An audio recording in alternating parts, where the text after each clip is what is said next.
Hello, everybody. How are you? How is everybody this evening? Oof, we are back once again with the dwarves. We've returned, not the dwarves, sorry. Ignore me, I have no idea what I'm talking about. We're back once again with the Nugget Mafia. We're here, Don Tony McChicken. He's arrived. We're back.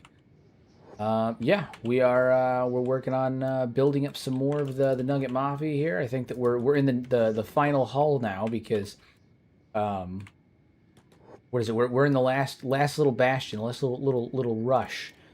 We officially started making money in the last episode via e-commerce, right? Big deal, big deal. We officially started making money via e-commerce. So we are just doing. I mean, we're doing that now. We're going to start making hashish very soon. We need a little bit of engineering research, but we can do that. That's what we're going to be working on today: is getting the engineering blueprints and getting some more of that worked out. But yeah, we're making moves, everybody. We're making moves. So, woo. We should be, if I recall correctly, yeah, we're going to be getting attacked by the United City Heroes again. They're coming for us once again, as they do. So we're just kind of just prepping and waiting for them for a minute. I'm gonna have Kenshi stand out front and meet them at the gate, and we're gonna hang tight for them because last time they broke through my walls and they stole all of our rations and the not our rations but the food that we were prepping to go send for distribution. We've started to establish the proper restaurants, and they were stealing our food distribution. That's just not cool. So yeah, put you back, and then we'll go from there. How is everybody this evening? I imagine that tonight's gonna be a lighter turnout. This is actually the second time that I've gone live today, which is is wild. We had the first episode of the podcast earlier today, so Pato and I were live earlier this afternoon, and yeah, we're working on it. We're working on it. I don't imagine it's going to be a particularly long live stream tonight for a handful of reasons. The first one being that I'm honestly just exhausted between the podcast and everything else I've been doing. My voice is almost completely shot this week, but we're working towards it. I'm trying to get the Nugget series kind of finished up. Get towards that end goal of making all those cats, making our financial goals, so we can start the next series, which is Project Cthulhu. Yeah, so we're working on it. We're working on it. Oh man, 4 people in the live set so far. My lord, it's the slowest we've had it in a long while. A long while. Not a big deal though. Not a big deal. Not a big deal. All right, so we're gonna go set up over here. Hop on in. Drop off some more food. See, the key is to make sure that, well, firstly, we need to take that one sandwich already partially eaten. The key is to make sure that we have a consistent set of food, like a consistent amount of food in the stall, and then we also have somebody here to keep NPCs moving around and functioning, all that stuff. So it's a multifaceted approach. We got to make sure we're attacking it from every angle. Now, where is the UC Heroes? They're coming from up here. We have plenty of time. Yeah, we have plenty of time. So now, what am I gonna do? Oh, engineering research. That's what I need. I just gotta make sure I leave myself enough to get some take care of the taxes because we got tax season coming up. Tax time's coming up, everybody. Tax time is a coming. Tax time is a coming.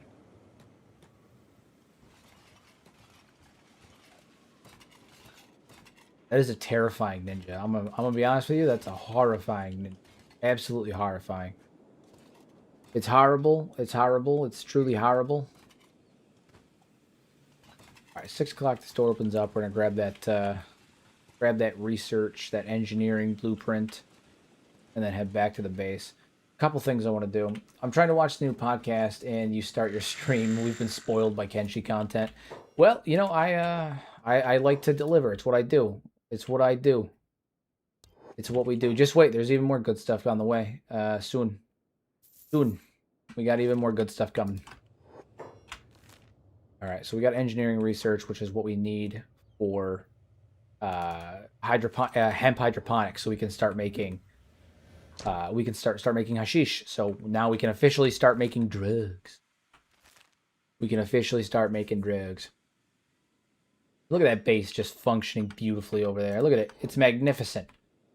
Just through the sands, you can see our magnificent chateau. Honestly, it's gorgeous. Honestly, gorgeous. Kenshi's such a pretty game. Such a pretty game. On the upside, too, you know, I've got 5 of the 6 voice actors that we need for the anthology series all set and ready to go. Pretty soon, I'm going to be starting, you know, full production and pre-production on the. Full production, not pre-production. Full production on the anthology series. So we are making some serious gains in that regard. Who is attacking this thing? What are you? Are you a slaver? You're a slave trader. Why are we not just beating his ass? Put him down. Just poke him. Just beat him up. Keep on kicking his ass. There we go. All right. So yeah, we should be in full production with the anthology series here very, very soon. We just need one more voice actor for it. It's the one that I knew was going to be the hardest, just because of the way that the Kenshi community is, and just the way that my community is as a whole. To be honest, too, it's a female character, and as a result of that, I knew that it was going to be hard to find someone to fill that role, because I think like 2% of my audience is female. I'm 2 or 3%, and I'm told it's actually pretty high for Kenshi. So I knew that was going to be hard. I'm probably going to have to outsource that one to somebody on like Fiverr. Had a thought, Hero, for your Star Wars run, make your main Sith a Juggernaut. Up to you, of course. Ooh, maybe. Make the main, like, one character, one main Sith a Juggernaut. That might be an interesting idea. And then obviously he'll have his soldiers and stuff, but that gives him a little extra oomph. Maybe. I'll consider it. I will consider it. When I do the Project Cthulhu, I'm gonna have to look up and see if someone has sorted the load order for Project Cthulhu into a proper load order, because I know there's a lot of additional mods to go to it. Like it's part of a whole bunch of things. Hope all is good. All is good, Cosmic. All is good. All is good. Farming, need hydroponic hemp, ancient science books. Ah, shit. What did I need the engineering research for? I need 3 of it, right? I was looking at something the other day that I needed engineering research for. And now, 4 of them for the defensive walls. I see. Yeah, because I want to up my defensive walls this evening as well. My plan is that once this attack from the United City Heroes is up, I'm going to up our defenses a bit. I'm kind of just waiting for them to get here. But to be honest, they're moving so goddamn slow, I might be able to just make a trip over back to Stout and grab those as well. Hi, man. The podcast was incredibly good. Brett, I'm glad to hear that. I'm glad that so many people enjoyed it. We had a really good turnout. You know, I wasn't sure how many people were going to show up for a midday stream, just because I usually do them at evening for me. And in addition to that, you know, it's a podcast. It's not for everybody. Not everybody, you know, listens to the podcast and stuff. But we had a really good turnout. We had, you know, 60-something people here. I think we peaked at like 60, 61, somewhere in there. So it was not half bad. And what is it? The podcast channel is already sitting at like almost 40 subs, which is really, really cool, considering we haven't actually done anything on the channel, and we just made it a couple of days ago. So, you know, we're off to a solid start. I'm excited about it, and we had a lot of fun. You know, Pedro and I talked a little bit afterwards, and we had a lot of fun. It was cool to sit down and chat with everybody, and it was cool to, you know, it was a good time. It was a good time.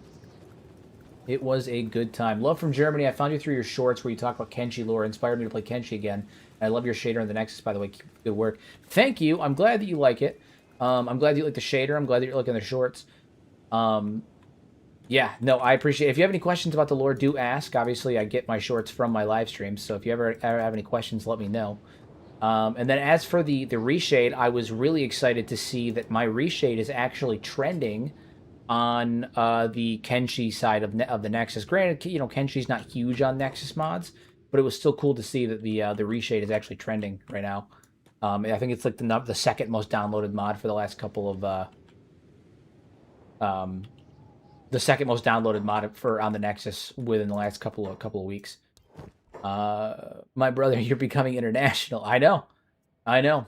It's weird. I'm getting a lot of people. I'm getting people from Germany. I'm getting people from Brazil. I've had people from Venezuela. I've had people from Japan. I mean, we're getting people from all over the world.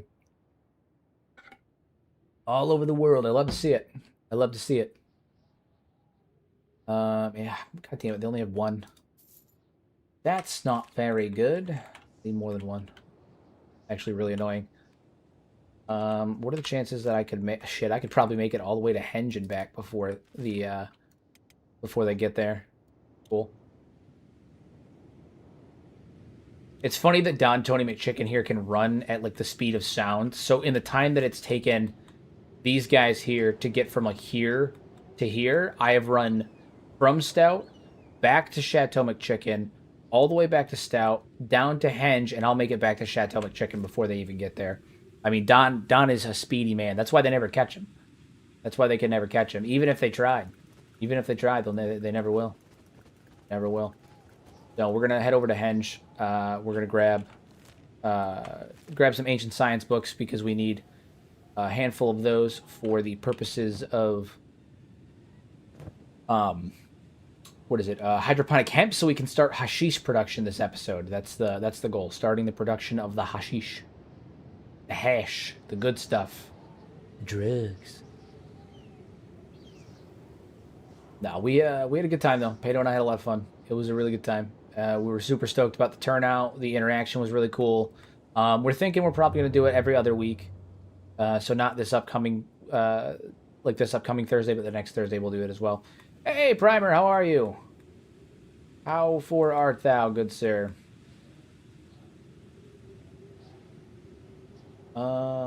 Yeah, so, like I said, the next couple of streams, I'm really going to be focusing on the Nugget Mafia. The plan is to get this series through, finish it up, and then we're going to start Project Cthulhu. I'm going to be doing a couple of different things with Project Cthulhu than I usually do. It's 2:40 a.m. in Germany. It's completely random that I'm able to watch you live. I hadn't had the chance to watch all your videos yet, but I love the Bugmaster. You got anything interesting / unknown about him? Yeah, so I've talked about the Bugmaster pretty much ad nauseum at this point. The Bugmaster, I believe, was the lead geneticist during the Second Empire that was basically the one that was in charge of creating the Hivers and led the genetic manipulation that turned humans into Shek via the course of making them the Enforcers. So the humans became Enforcers and the Enforcers evolved into Shek. I believe the Bugmaster was the one that did that. And I believe the reason why he's been able to survive for the last 1,000 years is that he isolated the gene that is present in crabs, both on Kenshi and in real life, to prevent the shortening of one's telomeres so he could effectively halt the aging process. And he did so as a way to, make up for the sins of the past, per se, to make up for the things that he had done towards the tail end of the First Empire with the more egregious and aggressive experimentation that would have created the Hivers, and the genetic rejects of those experiments being the skin spiders, which is why he's trying to raise an army of skin spiders to fight Catlon. He's trying to get revenge for all the poor people that he, inadvertently or against. He was forced to torture by Catlon. So. Do you remember the name of the mod that improves the economic situation? Off the top of my head, I don't. One of them is in my load order, and then there's another one that I'm not currently using. But I don't remember what it is off the top of my head, unfortunately, no. Unfortunately, no. I am so mad. I need one more ancient science book, I'm pretty sure, and we don't have it, which is obnoxious. Built-in repair bench, ancient. No, we'll keep it. No point in selling it. It's worth very little anyway. I am, however, going to... No, don't have any of it here. No problem. Why not waste a Shek army that can get as old as he is? Well, so for a couple of reasons. One, he can't create new Shek. Like, he did very minor modifications on the humans when he was doing the experiments for the Shek earlier in the Empire, right? So when he did it on the Shek, he was basically taking humans and making them more aggressive. And the reason why he did that was that Catlon needed the humans that were in the cult of Stove to be more aggressive, so they would act out and be more violent, and as a result, he could use that as justification to crack down on the cult. So instead of being religious persecution, Catalan could be like, no, they're rowdy criminals, and I'm cracking down on them because of that. So the experiments were very, very small, very, very small. They looked like humans. They were indistinguishable from humans, the enforcers. And it wasn't until the the next couple hundred or couple 1,000+ years that the Shek would basically, because of those manipulations, break off into a different evolutionary path, and become, the enforcers would become the Shek as they evolved differently because of as a result of those modifications. The reason why he's doing it with the Hivers, with the skin spiders instead, is because towards the end of the Second Empire, he would have performed a lot more aggressive and a lot more untested, untempered, unethical experimentation at the behest of Catalan to create a species or alter humans to be more like skeletons and also able to deal with all of the issues that the Second Empire was facing at the tail end of the Second Empire. So those experiments were a lot more aggressive, and they were a lot more unethical. There wasn't testing phases. It was just rampant alterations of genes and DNA. And the byproducts of those were the negative byproducts of those were the creation of the rejects, the skin spiders, and stuff like that. And it was a horrible, it was a bad situation. He was effectively creating monsters, and the Bugmaster would feel a lot of remorse for that. He'd feel a lot of aggression and agitation. And I agree that they looked like humans based on the Black Desert skeletons, but if if that was their main purpose, they wouldn't be called enforcers. I mean maybe, but it kind of, I don't know. It depends. There's a lot of ways that you could spin it why they were called enforcers. There's a lot of different ways you could spin it.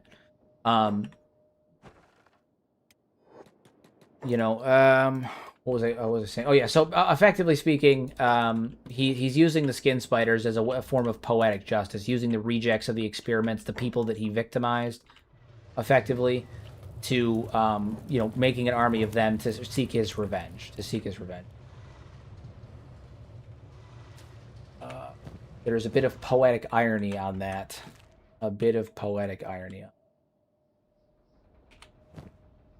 But it's just a theory, a game theory. So, we'll find out more for certain on in Kenshi 2, though. We'll find out more for certain in Kenshi 2. So, hello, Dustin. Hello. I apologize, guys, for the last minute setup of this stream. Usually, I have these set up earlier. I usually try to set them up the day before. Unfortunately, because the podcast was earlier today, I couldn't set up this stream, schedule this one until the podcast was done. Otherwise, OBS will get confused, and chat won't work, and a bunch of other crap. So, all right. Hydroponic hemp. Hell yeah, guys. Hydroponic hemp means we can officially start production of hashish soon. Very, very soon. Very, very soon. He's good. He's very good.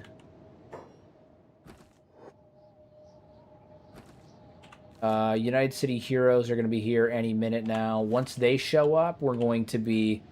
we're going to have Kenshi deal with them. Once that's done, once the UC Heroes are dead, the plan is to actually destroy these walls and rebuild them. We've already started making money.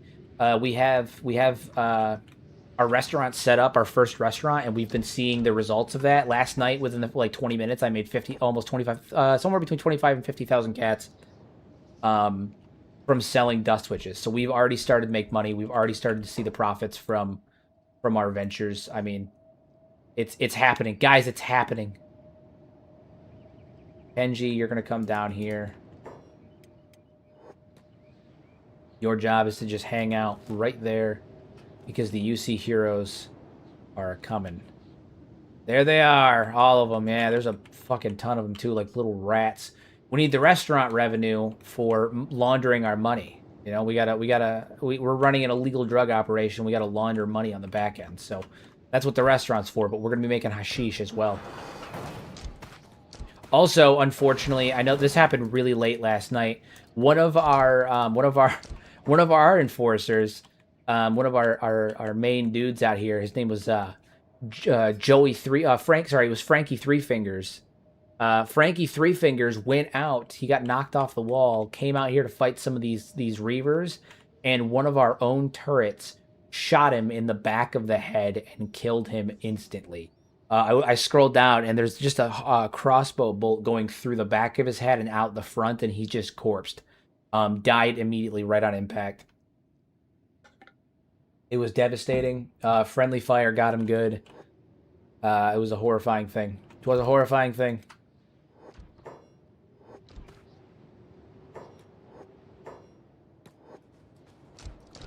So we're gonna be, guys, come on, beat the ass.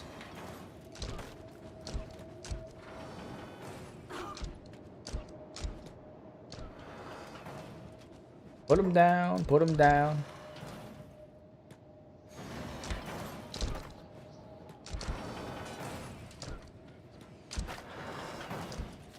Just put them all down. Didn't stand a chance. They didn't even stand a chance. What we like to see. One or two made it through. Put Kenshi on taunt. Oh, that's a good idea, actually. Look at you using that big brain of yours. This is why I have an audience, because when I'm being stupid, I need someone to tell me.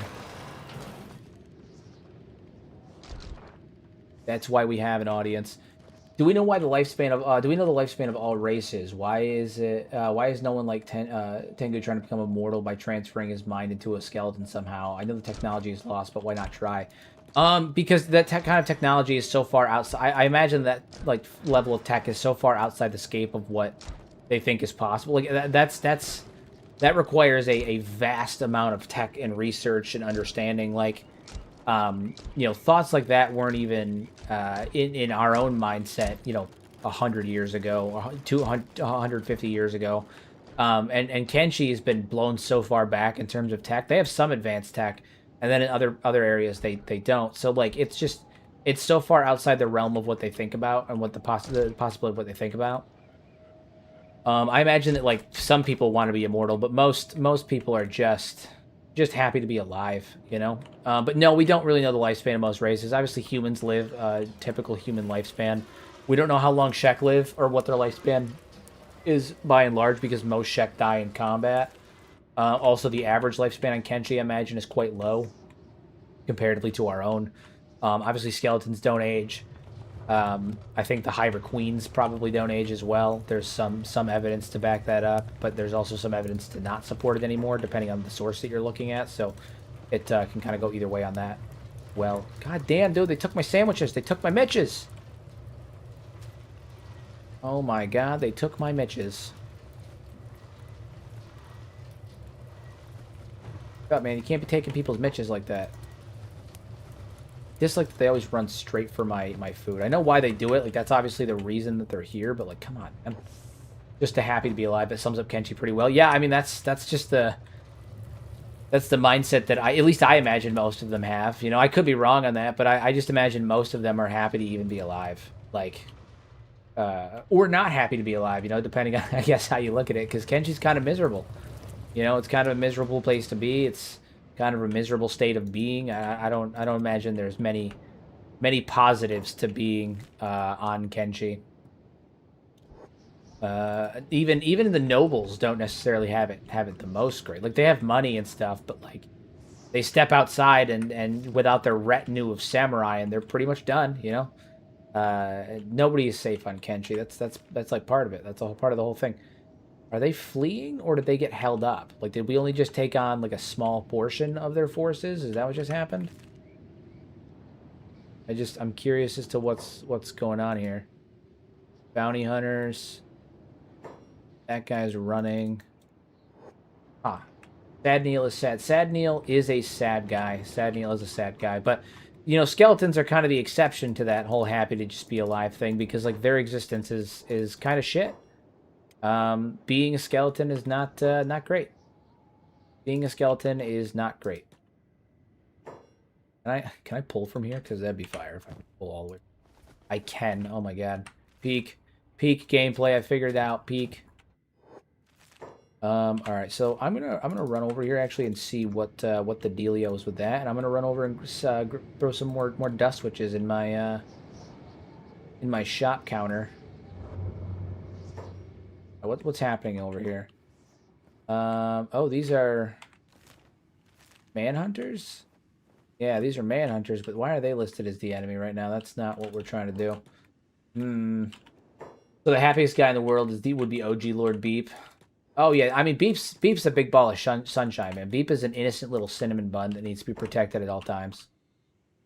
Beep is an innocent little cinnamon bun that needs to be protected at all times. Don Tony McChicken here, moving at the speed of sound. Jesus Christ, man, there's so many of them. Another one? Attacking me again? I'm guessing I'm confused. Are they coming? There's another one. Dude, these UC thugs are just coming after me, man. They're just coming after me. I wish they'd stop. That'd be great.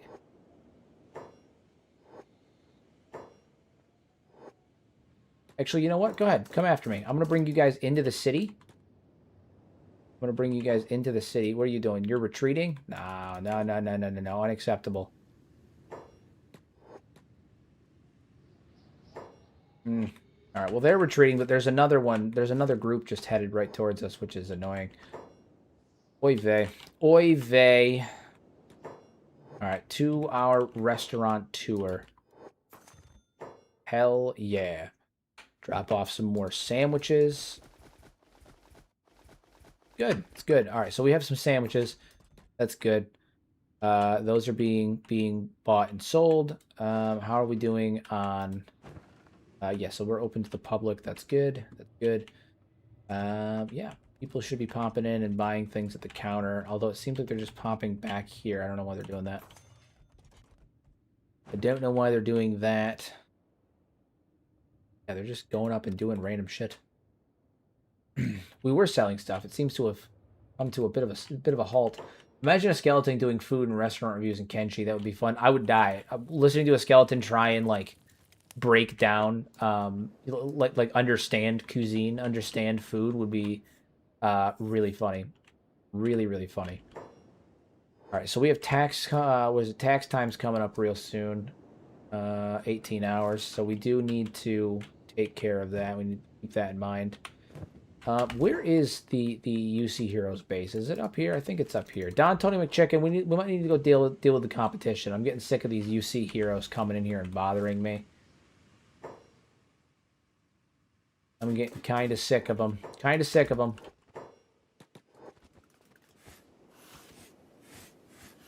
Put him down. Put him down. Put him down too. I see these guys out in the open. They're going to catch these hands, you know. Going to catch these hands.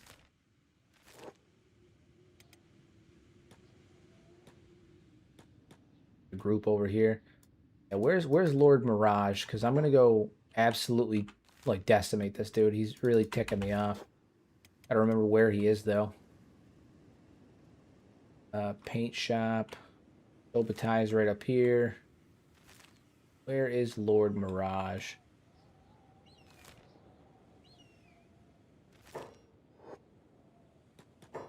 It's funny that you pay taxes and fighting them at the same time. I mean, the United City Heroes are kind of a splinter group. They're not like the UC itself.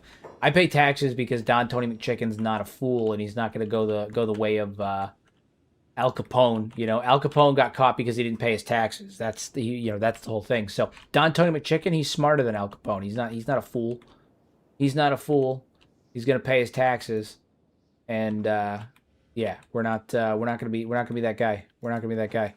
I'm also looking for potential real estate to open up a second restaurant soon, because we're gonna open up multiple restaurants. You know, not enough to just have one.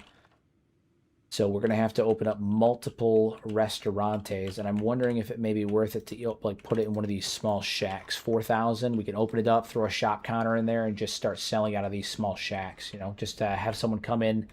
We got to get skeletons that can just kind of sit there and hang out, and that's what they do, but I'm wondering if that might be worth it. The thing I'm trying to do right now is find Lord Mirage, the head of the United City Heroes. I can't remember where he is in the desert, so I'm kind of wander for a minute since I can move pretty quick.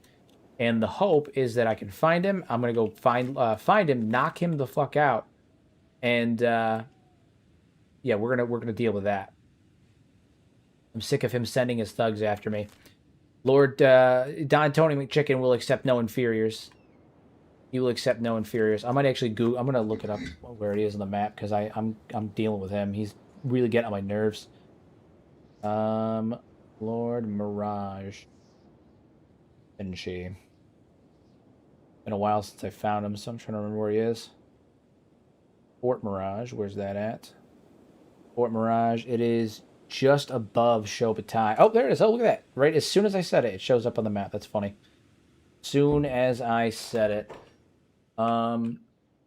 Okay. Fort Mirage. We're going to head up there and see what we're dealing with. See if I can sneak in there. Don Tony McChicken performing his first masterful exercise in espionage and assassination. Like a proper mobster. Just one building, too, which is even funnier. Fools. Fools. Alright, so... He's actually... Don's not actually that sneaky. We do have to be careful about this, but we're gonna... Oh, nope, they've discovered me. We're gonna pick that lock, actually. I don't know if they can shoot me because of where I'm located. I don't think they can shoot straight down like that. Don's about to get rowdy. That's what it is, too. Don's about to get rowdy. Where is Lord Mirage? I'm gonna go beat his ass. And then after I do that, I'm gonna leave. Where you at, you fool? You fool! Is it you? No, it's not you. Is it you? No. Is it you? No. Which one of you guys claims to be the head honcho here? Is it you? No. No. No. No. Come on, where is he? One of these guys. Lord Mirage, there he is. Okay. We're sneaking. Probably not very well. Oh, nope, nope. We are not sneaking very well.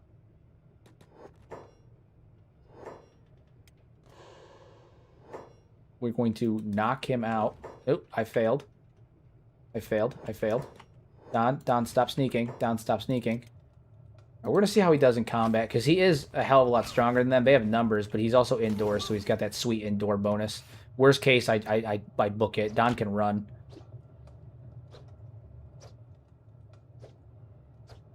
Yeah, Don's a beast. Don's about to get rowdy up in here. That's what it is. He does got to get out of this corner, though. Don's taking the law into his own hands. All right, we're gonna head out here. Who are you guys? Who are you? Bounty hunters. Here's what we're gonna do. I'm over here, and I'm gonna see if maybe the UC heroes will attack the bounty hunters. Sometimes they do shit like that. What are you doing here? They attacking me? Nope, that backfired for me wholeheartedly. That backfired wholeheartedly. Okay, well, we will be revisiting this later. Don Tony McChicken, strategic retreat. We'll be back, you bastards. I know where you live now. We'll be back. We will be back. There will be changes. We will be back. I need to work on my stealth is what it is. Gotta work on that, make those stealth gains. They just keep coming to my base is what it is. I'm sick of it. I'm gonna go beat the shit out of them, and then I'm gonna, you know, throw them to the beak things or something. I'm sick of it. I'm sick of them attacking. All I'm trying to do is run a humble operation where I make sandwiches for people, and I also sell them drugs on the back end. You know, oh look, we are selling drugs. We're up to 7,000 now. Look at that. We've made money. We're net positive, guys. We're selling. It's happening. Things are happening. We are moving a little slower, I think. No, we're moving at 41 miles an hour. We're still trucking right along. We are still trucking right along. All right, Shinobi Thieves, where they at? We're going to go hang out with the thieves for a little while, because our base is pretty much self-sufficient. They're doing fine. We can give them an opportunity to make some profit while we're out exploring and doing stuff. Just found your Kenshi. I found Kenshi last week, loving it and your content. I'm glad that you're enjoying it. One of my favorite things to hear from people is that they got into Kenshi or they got back into Kenshi because of my content. It's genuinely one of my favorite things to hear. So thank you. I'm glad that you're enjoying it. Truly. I have something to trade. Okay. What do you have in here? Anything good? Anything that is going to be worth my time? No, not. Not really. That's fine. I came here for not that anyway. I came up here, A, to rest up, but also because we need to... well, actually, first, let's heal ourselves and do repairs. There we go. All right, so I came up here to train. Don Tony McChicken's he's got to get better, got to get good. Got to train at stealth is what he needs. What is his stealth right now? It can't be great. Stealth is 6. Yeah, it's not very good at all. Not very good at all. We got to work on that. We have to work on that for sure. We're gonna actually jump back to the base while he's sitting here sleeping. And see how Kenshi is doing. Yeah, so Kenji's leg got shot during the last attack. They're going to be here momentarily again, so we're going to have to deal with that. This little raiding party here. It's another group of these rat bastards. As soon as the last one ended, they sent another one, which is awesome for me. Truly awesome. Is it them? Is it that scattered little group over there? It is. Okay. So they're coming in. They're coming in hot. The faction I play is based on the Holy Roman Empire, though. That would be the Second Empire. The Second Empire. I don't know if that's not related to what you're talking about, but the Second Empire is based on the Roman Empire as well. Okay, so they're showing up. It looks like they're showing up in really small amounts, which honestly works out better for us. Honestly works out better for us.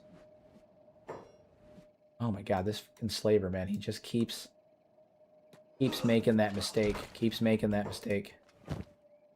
That crippling mistake of coming in here. A fool. Do we have any intel on how Savant became the leader of the Skin Bandits? I think they are one of the most interesting factions, kind of like AI that tries to become human. Yeah, actually, I made a whole theory on that several years ago. I have a whole video called The Origin of the Skin Bandits, where I surmised that Savant was a former tech hunter that went into the Ashlands on an expedition, and his entire crew was killed. And on the way out, he was saved by skeletons that had gone insane. That during the time of the Second Empire, they were trying to protect humans, and eventually they started to, in their madness, as their CPUs burned out, and they developed more of those compulsive, obsessive, insanity, insane like thoughts. They wanted to become human. And they became obsessed with humans. And so they saved Savant, and Savant is, he's a psychopath, he's a lunatic, and he basically saw the opportunity, because when they saved him, he makes mention about how they bring him things, they bring him loot and stuff like that. And he saw an opportunity to get a lot of expensive loot, to get gold and riches and tech and all that stuff by effectively convincing these skeletons that he can make them human. He can give them their wildest dreams of turning them into humans, and in exchange, all they have to do is go out and kill people and bring him their the loot that's on them, their equipment, their tech, any items they have, and then he uses their skin to make them human. He's a con man, basically. He's a psychopath and a con man that is using the Skin Bandits to collect gear from him by killing unsuspecting travelers. And then he's taking advantage of the fact that these skeletons are batshit insane from their CPU burnout. So that's Savant. He's a con man. He's a con man. What a lovely guy. Literally.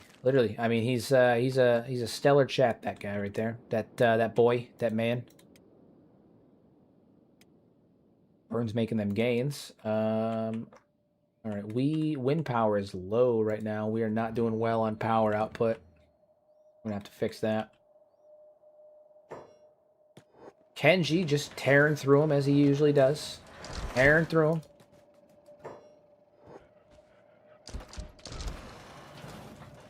God, these Reavers, man. Shoot them. Shoot them all. Let God sort them out.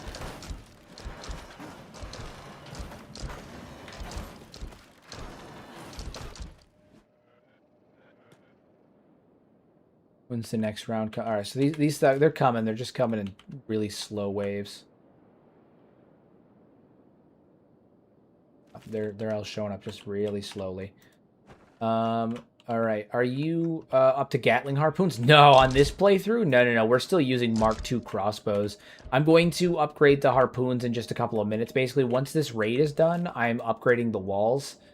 Yeah, once the UC Heroes Thug raid is over and these guys are all dead, I plan on upgrading the walls to be tier 4 walls. So we're we're working on that. I need one more. I think I need. Actually, I might just skip that and go tier 5. Can I do tier 5? Are we gonna be able to do that? Strong defensive walls. I need one more engineering research and research level 6. So, in order to do research bench level 6, I need. What do I need? Electrical components, copper alloy plates, and iron plates. I could probably do that. Just research level 6, or is it research bench level 6? I mean, I can't make one without the other, so that's a stupid question. Okay. Strong defensive walls. Yeah, I might just say fuck it and build up the. No. We'll go with what we got. We go with what we got. Fine, it's fine. Can your towers shoot over the walls? Might come in handy. I mean, like the tower can shoot over the walls. I just haven't gotten that far yet. Like I said, I'm about to demolish this entire outer wall here and rebuild it as a higher tier. So, momentarily that won't be a problem anyway. And I might drop a tower somewhere and use that as is like I might put a tower right here basically and use that as well. I mean a tower. So, you know. All right. But I'm just waiting for this raid to be over. Which I think it pretty much is. We've got a couple of people in here that are on their way here, but it seems like most of them are gone. Upgrade might be more efficient than demolish and rebuild. I would love to, but I'm not able to. There's no upgrade for them. It doesn't let me upgrade them flat out, unfortunately. So if you go to walls, I can build bigger walls. I can not the big one. I don't want the big walls, but I can build wall level 3, but I cannot click on these and upgrade them, which is annoying. So I'm going to have to demolish and rebuild. But it's fine because I'm going to end up having to reorganize it anyway because the walls are thicker, they're bigger, and all that stuff. Yeah.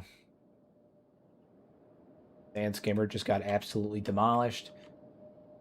Yeah, it's a whole different thing. So we're working on that. I'm debating if I want to do the next like strong defensive walls, in which case I'll need one more engineering research, and I'm going to have to upgrade our rack here. It's something I'm considering doing. Actually, you know, we might as well. I'm going to need 4 copper alloy plates. The iron plates are fine. Electrical components we have plenty of. We can get those. I don't know if we have enough, but we have enough to get started, and then worst case we can make more. So I'm not worried about that. Yeah, so I guess we'll do the next higher branch of walls. I want to make sure this place is super secure, super duper secure. Good stuff. Got that good stuff. I like the racks, but they use so much power. Yeah, they do. I mean the side racks, the racking assisters only use more if you're using them. But yeah, no, the racks are convenient for you know, building in tight spaces. Super convenient for building in tight spaces, though. We need to get somebody in here to build, start building our hemp. Start building our hemp stuff. All right, so we need to make hemp hydroponics. Now that we can actually do that, things are about to get real crazy. Hydroponic hemp. All right. Your reshade is still trending #2. I just endorsed it. Forgot to do it when I download. Thank you. I appreciate that. Yeah, no, I was really excited to see that the reshade is trending. I'm glad people are enjoying it. I'm glad that you know, people are finding use for it and all of that stuff. All right, so we're gonna do 2 rows of hemp. Is the plan. We're gonna do 2 full rows of hemp, and we're just gonna go straight down and just have a whole shit ton of hemp being produced. We need to start out with just one hemp, a singular hemp, and we can go from there. Now, what are some of you guys doing or anything? I think we're gonna have Smiley here. I think Smiley's gonna get this taken care of. Oh no, they're Shrike and Cosmic are taking care of it. Cool. And we do have hemp in a barrel upstairs, so yeah, they're getting that taken care of, which is good. Along with the electrical components too. We We already put electrical components in here. No, we didn't. Good. Good. There is some in here, so we're actually going to pull all of those and get to that. I think you can upgrade your tier 2 walls if they were built recently or built after tier 3 walls were fully researched. It's weird, but I can upgrade tier 2 walls, but some tier 2 walls, but can't others. It could be something as simple as that I have a ramp connected to them, and so the ramp won't like makes it so I'm unable to. I don't know. It could be a handful of things. I'm not sure. It could also I'm not totally sure. I don't know. I'm fine with demolishing and rebuilding though. It's really not a big deal. Our base is secure. It's not the end of the world, you know. All right, hydroponic hemp is now being made. Yeah, I second the ramp theory. Yeah, so here's what we're going to do. We're going to drop the ramp because we're going to end up having to do this anyway. No change. No change. Yeah, we can't upgrade anything. At least on the wall side of things. So, who knows? Who knows? It could be anything. Could be a bunch of stuff. Hard to say. But demolish the ramp first. See if yeah, it's nope. It's a nope. Do you have any other factions headed towards us? Dude, those United City Heroes, man, they're really just gunning for us. They're gunning for us. Ridiculous. Absolutely ridiculous. We need to get somebody on... You know, we have people out here farming as well, but we need to get someone I can trust in here to do this. I'm gonna get you in here. Your job is to operate the hydroponic hemp. This is what you do. We gotta get... I want actual people working the hemp. Working on the drugs. I don't want my Skelebros working on that. They have other jobs. Their jobs are like the cooking, the grinding, the making of the food, stuff like that. They're part of the automation that is the restaurant side of things. Everything else is going to be run by...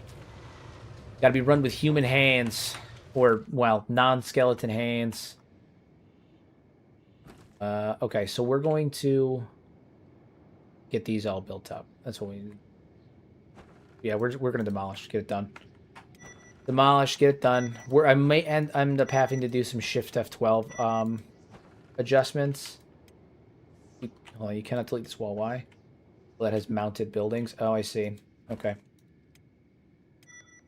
So, yeah, we're gonna have to. We might have to do some manual adjustments in that regard, but that's fine. I'm not too concerned about it. We're going to build a wall again. I was watching watching a Kenshi video earlier that was making a very convincing argument in setting up your base in the Great Desert. It might be worth it for your Star Wars base. It has to look. I've thought about a few things. The thing is I've never played Project Cthulhu before. I have no idea how it's set up. I don't know what the settlements look like, what the cities look like. I don't know what any of the factions are like, other than like obviously I know Star Wars, but like beyond that, I don't know a fucking thing. And so I am going into it with you know, the mindset that I don't know anything. I'm unaware of what the situation is. So, you know, once we're in there, we'll find out. My only criticism of Kenshi is that no matter how many mooks die, they just keep sending more of the same. There needs to be a point where they just give up and change their tactic. Wouldn't that be ideal? Wouldn't that be ideal? Okay, so now we need to get we have enough building materials too, where we should be able to get this taken care of quick. Very quick. Very quick. Alright, so get the wall set up. The wall, you'll never see him fall. Ah, that's always so annoying. I dislike that the wall is one of those things where like you place it and then like you can get it, you know, arranged like right here, for instance, where that's perfect. But then you got to move it and it does that shit. It makes me so fucking mad. I hate that. Like if you're letting me like guesstimate and put it there, like let me just put it there. Let me just put it the way that I need to put it. It's stupid. So dumb. All right, I'm gonna have to build this and then manually put it in place. I have to manually put it in place. Drake, you're an engineer. Make this happen. Get it done. Drake, what are you doing? Drake, why are you aimless? Okay, well, Bugs is doing it. Bugs is the only one actually doing his goddamn job around here. Naturally. Naturally, Bugs is the only one doing his job. Logic, do you see that? My helmetless Hyber is the only one doing his job. How does that make you feel? Does that make you feel good? Does that make you feel a type of way?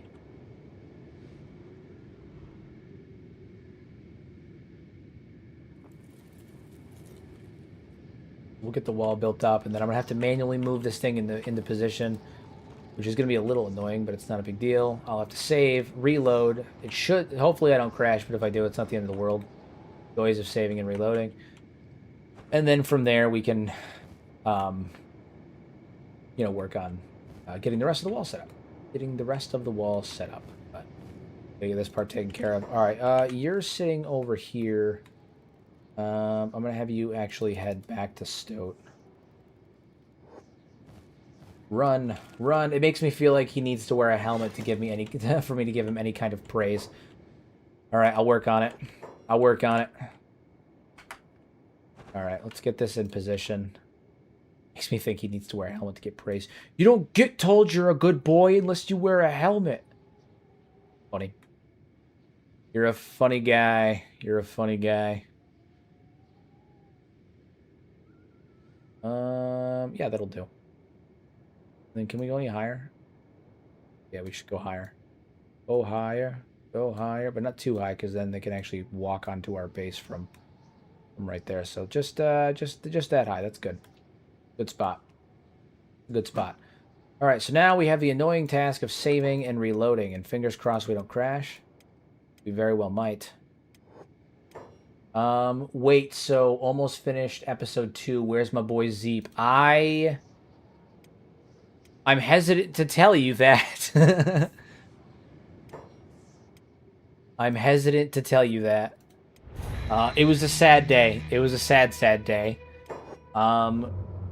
Zeep got into a bar fight, and the UC bonked him in the back of the head, and there's no more Zeep. We gonna make it, or are we gonna crash? No, we made it. It looks like we made it. Nice. Zeep left to join the Dust Bandits. Yeah, we sent him off to a farm somewhere. Nice, beautiful farm with all the limbs he could eat. I know. I was literally the next episode. I was about to like switch his dialogue package to be Beep. Like I was gonna give him Beep's dialogue package and everything. It was a whole thing. I was truly devastated. My body, my insides, my heart, my soul. It was all crushed in that moment. So I understand your pain. Your tears are understandable. We all wept for Zeep. We all wept for Zeep. It was a sad day. It was a sad day for all of us. Sad, sad, sad day.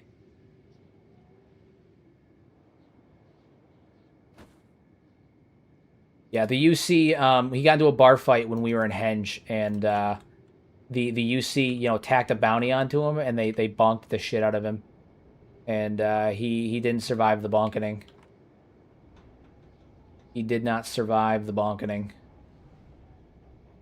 Is it because there's dudes here? It's because there's dudes there.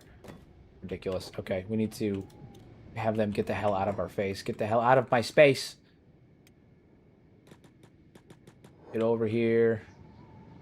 Put these dudes down. Just dudes being dudes. Just corpses being corpses. That's what these guys are. Just corpses that are in my way. Just guys being guys. Bodies being bodies. I hope you honor him and keep his legacy somehow. Yeah, so we did honor him. The restaurants that we're running are called Zeep's Delights. In honor of our fallen comrade. Yeah. No, he lives on in the restaurants. He lives on in the restaurants.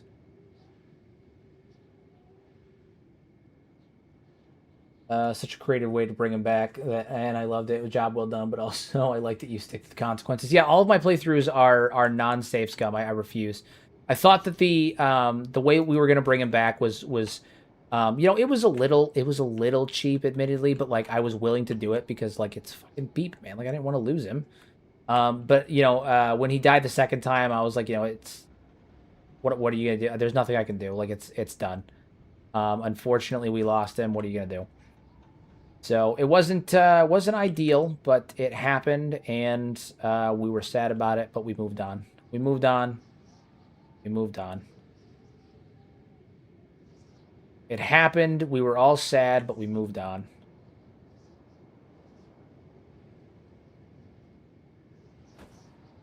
think that's good enough. Yeah, this should be good enough. Should be good enough. Cool. Cool, cool, cool. And then I gotta get that ramp taken care of too. Walls, get the ramp, upper right, question mark? Upper left? No, it's gotta be upper right. Gotta move that, move this stone mine. Maybe we can go upper left instead? No. Just normal ramp instead? Could, but there's people in the way, I think. Yeah, there are characters in the way. Rex, you're in the way. Or can we actually, maybe we can do it over here. Get the walls up here. Maybe make those a little more comfortable. What's in the way? There are characters in the way. Okay, so maybe we'll try that. Okay, now that there's not people in the way. Walls. Upper left ramp. Yeah, that's a good spot to go up. Good. Good, good. Make it a little bit harder for enemies to get on the walls too.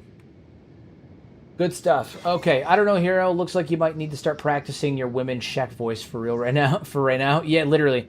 No, I was thinking that I'm going to end up hiring out. I'm gonna end up having someone like I'm gonna have to hire someone from Fiverr to do it. You know, it wasn't. I was trying to avoid it, not because like I didn't want to do it, but like because of like the hiring portion of it, but because I wanted to like get members of the community involved. But I also like have to acknowledge that. Epoxy 1500 gets extra. No need to blow it over the top. You can blame Tin Fist and his Bane of Psychopaths. Nonsense. Yeah, so I wanted to get the community involved as much as possible. You know, and give them an opportunity. Plus, the other thing is like, I know that this is the audience of Fiverr for the most part, but like another part is that I wanted to give small independent voice actors an opportunity to, like, just display their work and to hop in there and do. Do that kind of stuff. So, that's kind of part of what it was. But I'm gonna end up having to hire out for it. I'm sure it makes sense. Only 2% of my audience is female in the first place. So, and I found there's what is it? I got the voice for Rogar, which is the female Shek character's younger brother is in there as well. Rogar and Dragar are brother and sister, and Rogar's voice dude, the guy he's perfect. It's perfect. He literally, that ass, I swear to God, he sounds like fucking Kratos. And it was, as soon as I heard it, I was like, that's the one right there. That's the guy. That's the guy. He's the guy. It was absolutely perfect. He nailed it. I'm super excited to work with him. My guy absolutely nailed it. So I'm excited. Should I promote your Kenshi voice actor project on the Phasmophobia discussion board? That game has a very high female player base. I mean, yeah, if you want to. I'm fine with it. I need someone that has, like, not even necessarily a deep voice, but someone who can do, like, a strong, sturdy, like tough voice for Draga. She's got to have that imposing vibe, that really intense, imposing voice is important for her character. Because she is a Shek, and that's the Shek, So, other than that, though, yeah. Yep. I'm sorry, where the hell did they just come from? They just ran through what now? They clipped right through the wall. Did you guys see that shit? Why are you clipping? How you clipping? How you do this? How you do this? I have to save and reload again. Yeah, Karlach. Yeah. Karlach is a perfect example. Like, I don't mind if it's got like a feminine twinge to it. That's okay. And I can always pitch down. But they've got to have the general vibe of that intense strength, that strength that you would expect from a Shek. So that's all it is. Let me know if you need Samuel L. Jackson's voice. Comes with F-bombs. Oh man, yeah. No, I mean, we're like I said, I've got the voice talent that we've got for this project thus far for the other characters has been absolutely stunning. I mean, I'm so impressed already with the voices of the characters. Thus far, I'm so impressed with how everybody's done. It's really good. We've nailed it with it, and I'm excited to see the final product when it's finally done. But yeah, we got these nice big walls now. Big boy walls. Big old walls. We need to put defenses on them now. We need steel bars. That's what we're going to need. We're going to need a lot of steel bars. But I'm going to put some harpoons up here. Get some poons. 4 harpoons. 4 harpoons should be enough. It should be good. The Shek are Russian, end of story. I mean, like I said, the guy who I ended up picking for Rogar, I mean, he literally sounds like fucking Kratos. It's beautiful. Like, he's got that. It's perfect. And then like Kale and Locke are you know, the guy who does it is German, but he's German doing an English, like an English accent. It's perfect. I mean, it's just perfect. I'm really excited about it. I'm really excited about it. In my shed, Czechs always have a German accent when speaking English. I mean, yeah. So the Czech are largely based on a combination of Nordic and Turkish culture. Floodlights on the gate. Do I have floodlights? I don't know if I even have them. I have defensive light posts. No. Beam, gas, wall torch, lights. Defensive lights. Yeah, I don't even think I have defensive lights that I can put on the wall anyway. Oh, these attached to the old walls. Ignore those. Yeah, I don't think I have them currently. I don't usually invest in that stuff because I find that light sources, like using power for light sources, really bothers me. It's like such a waste to me. We need steel bars is what we need. So I'm actually going to pop on over to dear old Donnie McChicken here. I can see Nordic vibes, but Turkish. I'm not well versed in Turkish history, but I don't see it. A lot of their nomenclature and a lot of their like that kind of stuff is based on the Turks. Their like raiding culture is heavily based on the Turks, like their consistent need to move and that kind of stuff. Like they crawl a lot of their historical like names, their nomenclature that they use in their historical data, like crawl and stuff like that, is of Turkish descent. So. Why isn't there a good base spot near the hub? Shek Kingdom and Holy Nation rule out everything close to it. I mean, there's a couple good spots that you can go to near the hub that the Shek Kingdom and the Holy Nation won't bother you on. You'll have to deal with the bread weeps though. Yeah, you'll have to deal with the bread weeps. Kral means king in Turkish. Yeah. Yeah. Yep. Kral does in fact mean king in Turkish. That is correct.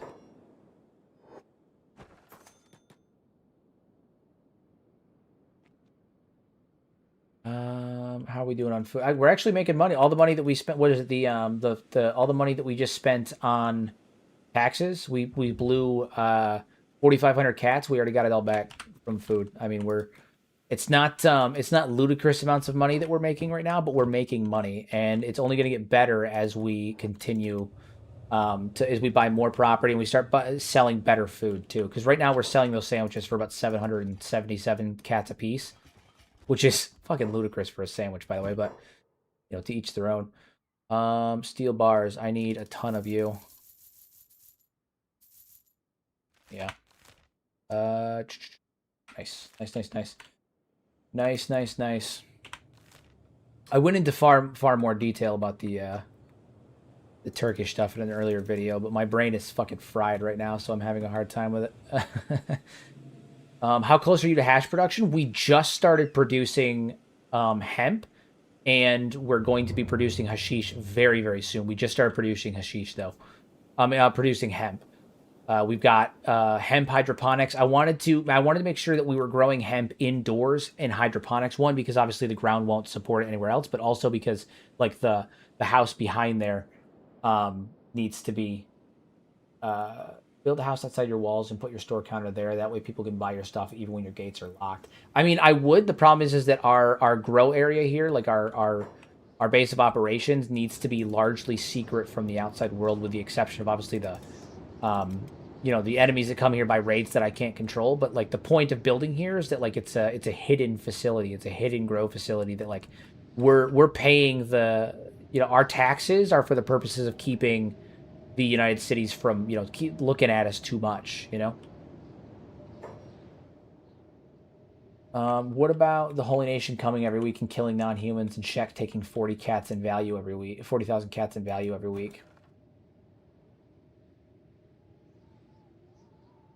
There's a beginner plateau in the South. Probably building the game. I see. Not talking to me. That makes sense. Shem and the Fog Islands are the two easiest spots to build into. Fog Plateau and Shem. Yeah, I find that Shem is the area that's like a lot of people end up building. Like it's the most common area that people build. I personally don't really like building in Shem. I've had one base there total, like ever. I'm really not a fan of building in Shem. I think there are cooler places to build. All right, so we're gonna be short one turret, but that's fine. Yeah, there are cooler places to build, in my opinion. I'm not a huge fan of building in Shem. I see the appeal because like it is safe and it's easy, but I always I don't know. I feel like it's safe. It's safe and easy. You know, it's also kind of flat, and I don't really like building on flat areas anymore. I like building in areas where, you know, you gotta use a little bit of oomph. You gotta be more creative. You know, you gotta utilize the terrain and all of that stuff. So, right now I'm trying to get a storage of hemp. Trying to get that stuff built up. We've got hemp growing. So there is that. Auto haul. Yes, yes. All the hemp. Very good, very good. We're gonna make more. Farming. Hydroponic hemp. Same deal. We're just gonna turn it here, get it nice and lined up, and then we'll make 2 rows.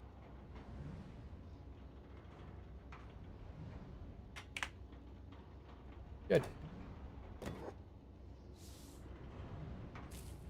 Good, it's good. It's good. And then what we need for these, we need copper alloy plates, which we can make those by ourselves. It would be cooler if Kenshi had more traditional story missions. A lot of the time I don't know what to do because there are so many options. Without setting my own goals, I end up doing nothing. I think that is both true and not true. I don't think there should be story missions. Like I don't think that there should be like a main story or like a goal or anything like that. I do think that shouldn't be a problem with like giving people, you know, like goals. Like, hey, you know, someone stole my, you know, was it raiders came and kidnapped my son? He's at this location. Can you have 48 hours to go get him? You know, they said they're going to kill him in 48 hours if you don't go get him. And then you run over there and you know, bust in and fuck everyone up and get the son, and then you carry him back and you get a reward for it. I think that's cool. Or like escort missions and stuff like that. I think that's fine. I don't think there should be stories. I think there should be like bounties, quests that are like small and optional, and maybe nothing like grand, right? Like I don't think there should be like grand story quests or like massive overarching faction quests or anything like that. But I do think there should be faction quests that are, you know, that like add value. I do think that there should be like small quests in regards to things like that. Again, things like escort missions, things like rescue missions, things like bring me particular item missions, or can you forge this missions? Like if you want to be a blacksmith, maybe have people, you know, requisition items from you, and they'll pay you double the value of the item if you bring it to them. Or the value will increase based on the quality, and then if they requisitioned it, they'll give you a higher. They'll pay you more for it, like stuff like that. Like there's things they could do where they could, you know, you could get that that design. What the hell? Where are you? Oh, you're being carried. That's what it is. Put you down. All right. Yeah, kind of like Radiant Quest. Yeah, like Bethesda style Radiant Quest. I think would be cool. I think anything beyond that would be maybe would kind of be damaging to what Kenshi is in terms of its overall like theme and how it's always been set up. But I don't think there'd be any harm in it. I don't think there would be any harm in it.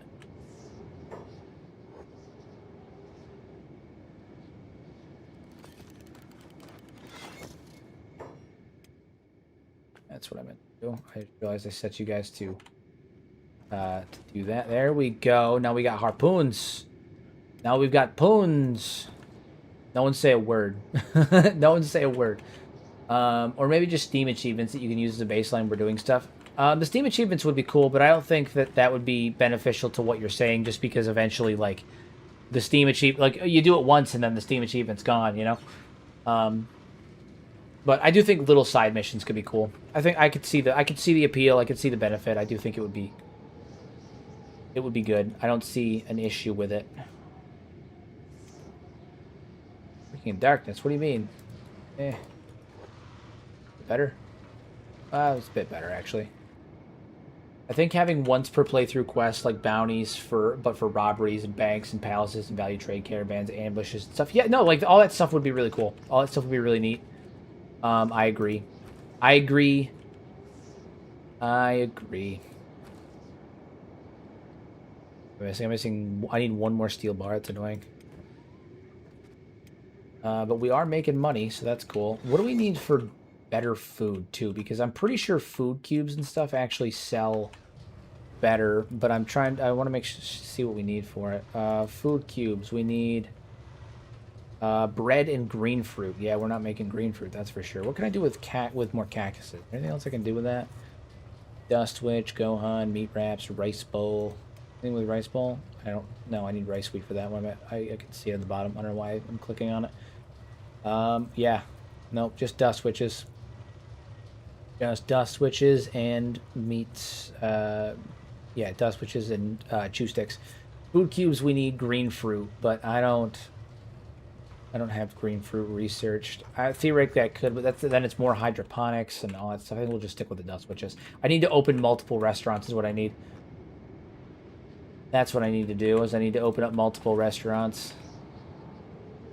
So once we get some extra cash on us, we're going to start buying real estate and henge and heft, and then we can start, fulfilling more of our restaurateur duties. Plus, once we start selling hashish, things are really gonna speed up. All right, enforcers, we need you as well. You're on turret duty. Boom. Boom. All right, we've got 3 harpoons. Not quite as good as our turrets in terms of quantity, but in terms of damage output, we're looking solid. We are looking solid. I don't think we're going to have much to worry about anymore. Not that we really had anything to worry about before anyway, but, it's not the point. Full passive. All right, we're going to have Don run around and start getting food. Yeah, he's going to get food. He's going to go heal people up. Got to get people healed up. Electrical components. Do we have any more of those? I think we used them all, but we should be able to build some more, right? Crafting. Electrical workbench. Okay. Electrical workbench. We're going to throw this in here. This is kind of just my miscellaneous tower that I use for random shit. Just load the game with optional objectives, like taking out faction leaders that give rewards related to said faction, like research and stuff. Yeah, I think that specific rewards for specific objectives could be cool. I think that could be a novel concept. What else do we have up there? Wing Wang, you're no longer a turret guard. You are now mining copper. That's your job. You mine copper now. That's what you do.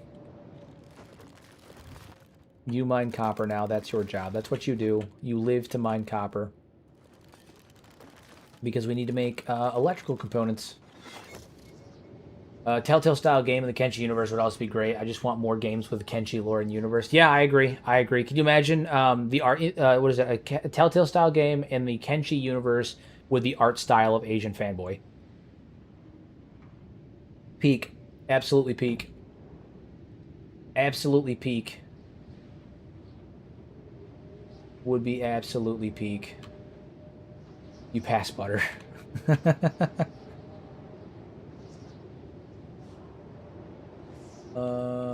Alright. May sound dumb, but I love to have a ranch base where I breed Garu and have to travel and drive a herd to a city to sell them, a la bounty and slaves. Yeah, I think there's a lot of potential that you could do with animals and stuff as well. In another game for sure.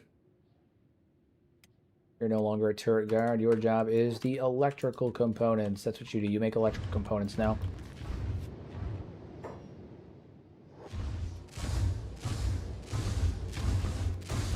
Put them down. Just put them down.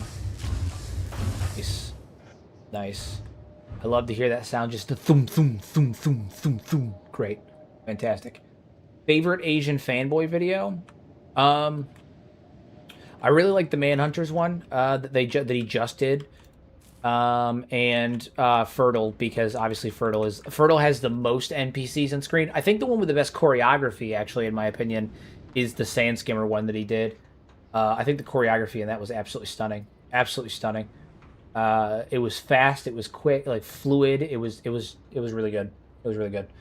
That would get a lot of interest. I think a post-apocalyptic game world is just enough nuance to interest people. It's more interesting than Fallout to me. I agree.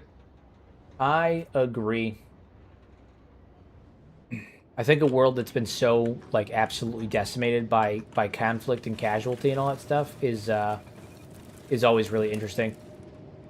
Always really interesting.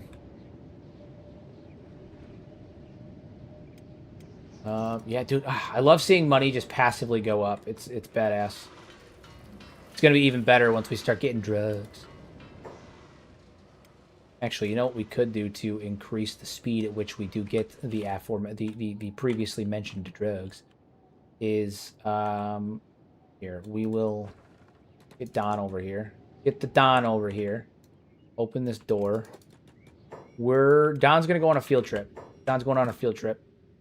We're going to... Actually, first things first. When's the next UC Thug raid? 2 days? Alright. Kenshi, you and I are going on a field trip, good buddy. Kenji, my man. Come here. Come here, you.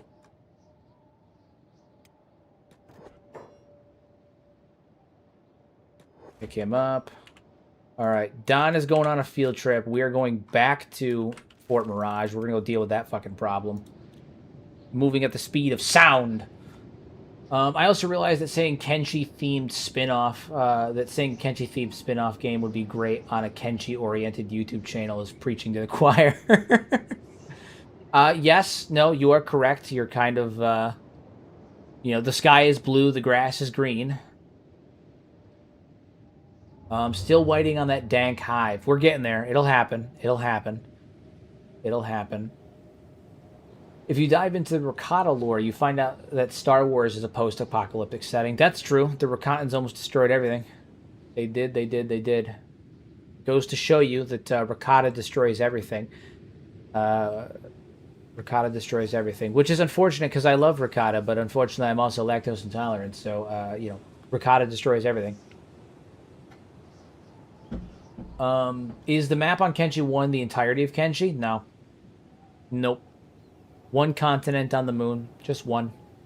There's basically, given the fact that Kenshi is tidally locked, which means this side of Kenshi is always facing the planet that it orbits. There's an entire other side of the planet. I mean, of the moon that we haven't even seen. There's at least one other continent. At least. Can you install a mod that makes your hivers a different color before you make that playthrough? So I have, I have the Cute Hive installed, and I do it because I think it makes them look more alien and more insectoid than they do in the base game. And they usually actually come out in different colors. Like the base mod actually causes them to be like green and purple and blue and all that stuff. But I have a patch that prevents them from being any color other than the hive that they're connected to, because it throws off my immersions, and also people give me enough shit for having modded footage in the background sometimes of my lore videos, and I don't need a green hiver walking around that'll freak people out. People will have a field day with it. Not that I actually care too much about that, but it's just one of those things where I'm like, I'm doing a video about the lore. It's kind of hard to convince people of my theories, or to like convince them to take me seriously when I have a fucking green or a blue hiver in the background, Kenshi's on a moon, so it's just a colony for the First Empire. Yeah, Kenshi is a moon. Kenshi is not a planet, it is a moon. It is a tidally locked moon. And there's reason to believe that it was a colony, be for the First Empire as a whole, or a corporate colony. We don't really know, either one or the other, because some of the some of the robotic limbs and stuff, the prosthetics actually make mention of like the old days with like corporations and stuff like that. So it does. It may have also been, like it could have been like a colony that was formed by a megacorp. That's racist that people get offended by green hivers. The Second Empire didn't fall just so we can get offended by green bugmen. I mean, I'm not. I agree. But also, again, it just throws off my immersions. All right, so here's what we're going to do. We're going to put Kenshi down, and then I'm going to walk out of here. Actually, no, I'm going to get in here. I'm going to get into the thick of it with him. Where is their leader? Take me to your leader. Where is Lord Mirage? I want to beat his ass. Well, Lord Mirage, got it. All right, here you go. Lord Mirage has some terrible stats, by the way. Terrible stats. So he's about to get absolutely bamboozled over here. Beat the shit out of him.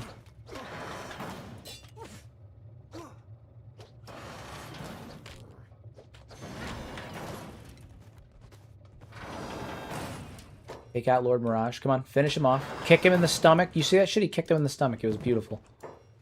It's exactly what we needed. Exactly what we needed. And then I'm going to rob him, because what else are we going to do, you know?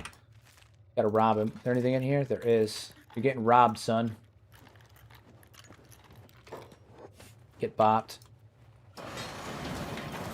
Gonna deal with these guys.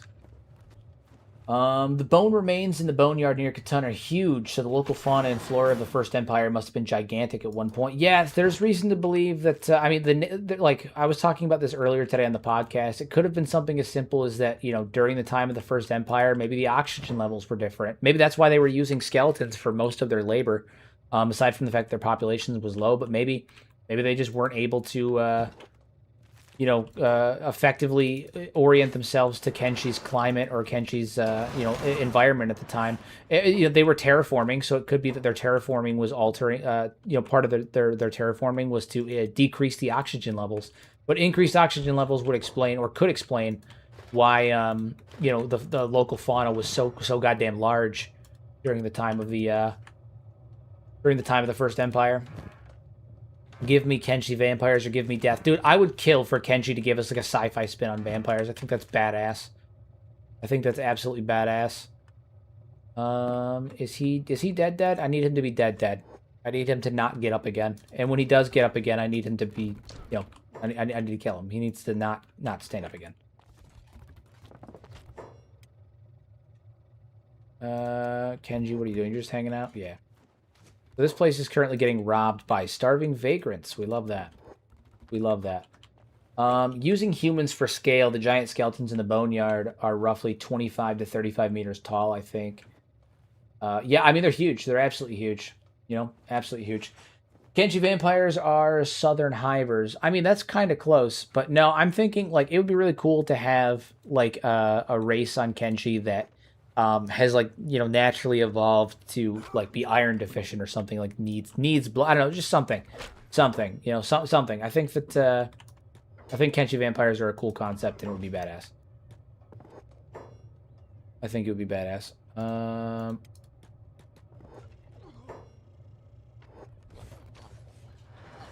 right, here's what we're gonna do. We're gonna take Lord Mirage here, and we're going to run him straight down to Gut. Straight down to Gut. So I'm gonna send Kenji back across the desert. He can go back home. His job is done, and I'm gonna bring our dear Lord here back to our dear Lord Mirage here back to down to Gut. Down to Gut.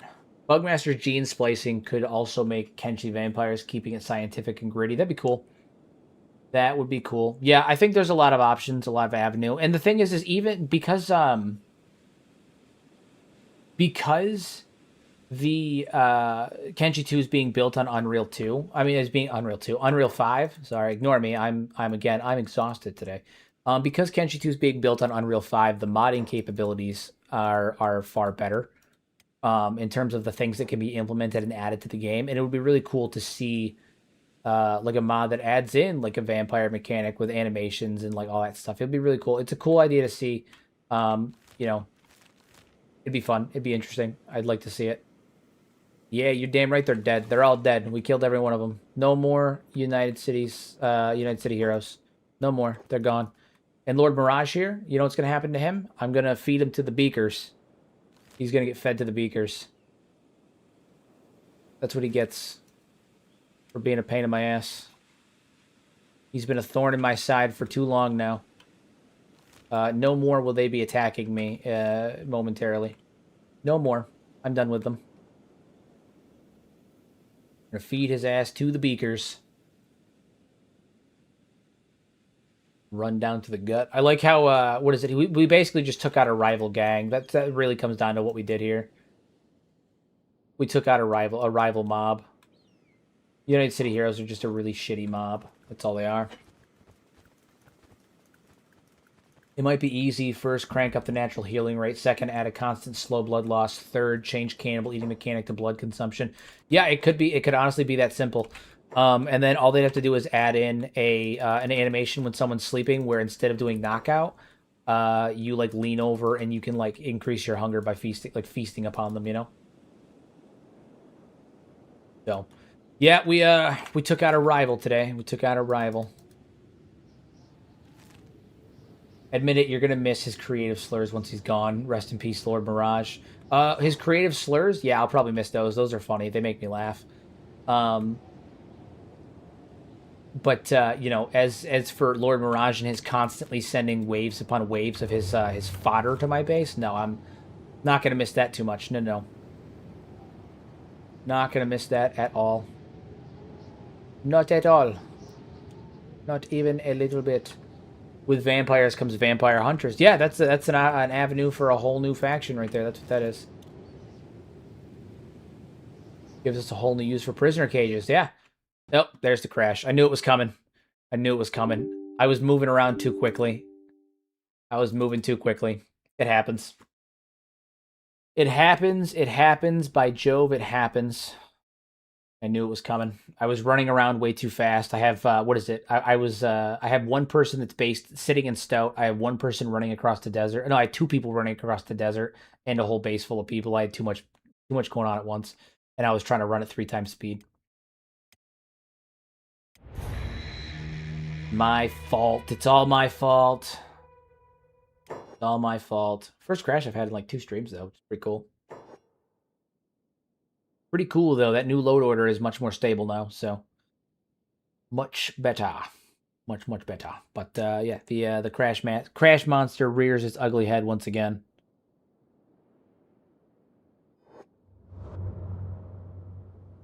All right, where was I at?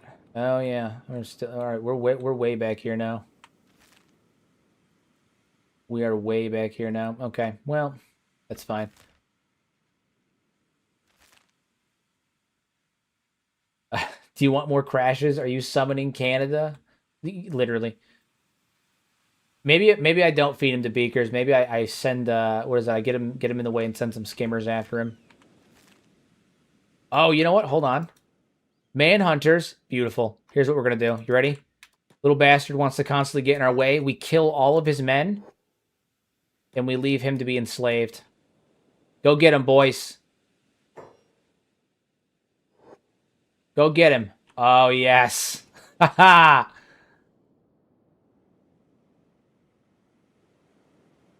This is what he gets. Our competition isn't going to get eaten by beakers. We didn't eliminate him that way. No. Instead, we just got him enslaved. That's so fucking funny. That's so fucking funny. That's how you do it. Don't kill your competition. Enslave them. I love everything about it.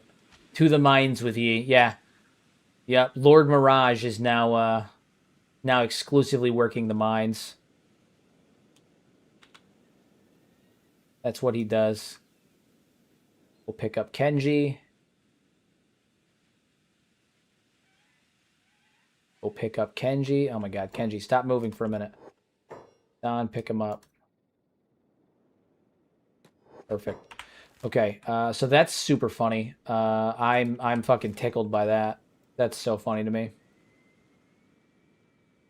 So I think Kenshi 2 is gonna be fine. Yeah, Kenshi 2 is gonna be great. It's gonna be great. You know, it was said no game was successfully moddable until in Unreal 5, but that, as it turns out, is untrue. New art game and Satisfactory both are Unreal 5 and hugely modded.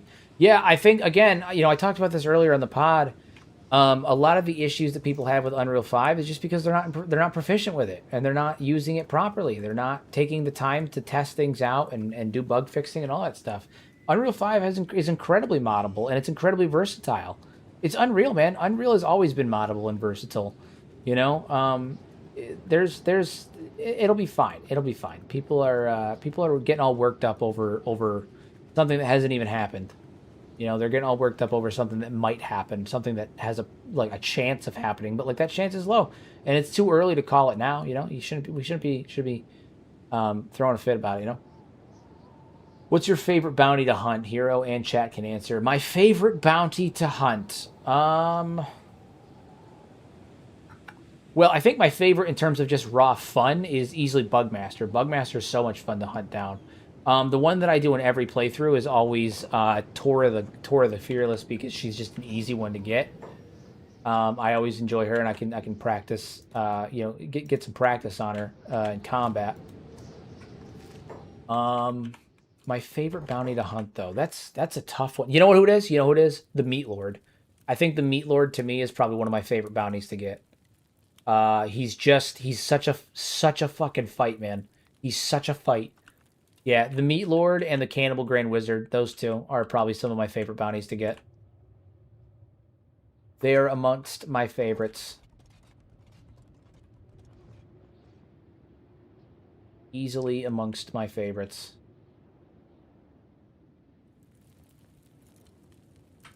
Black Dragon Ninja Leaders, goddamn bread weebs. Oh, don't even get me started on the bread weebs. Don't even get me started on the filthy bread weebs. Excuse me. All right, so we're going to hang out until morning. That shit's so funny. I can't believe I literally just turned Lord Mirage into a slave. That's what he gets. That's what he gets. He had to watch all of his men, all of his loyal followers die in front of him, get slaughtered by Kenshi and Don Tony McChicken, and then he himself gets sold into slavery and now is going to live out the rest of his days in a labor camp. What he gets for crossing the Don. That's what he gets. Nice, nice, nice. Look at that. Boom. You see all that? Oh my god. I love it.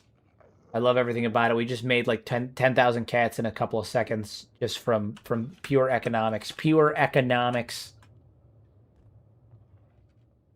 Beautiful. What we love to see. It's what we love to see. That's what we're here for. That's what we're here for. So I'm going to pop in here, spend the night in here, and then I'm going to pop back to the base because we have more hashish to make. Not hashish, more hemp. We have more hemp to make.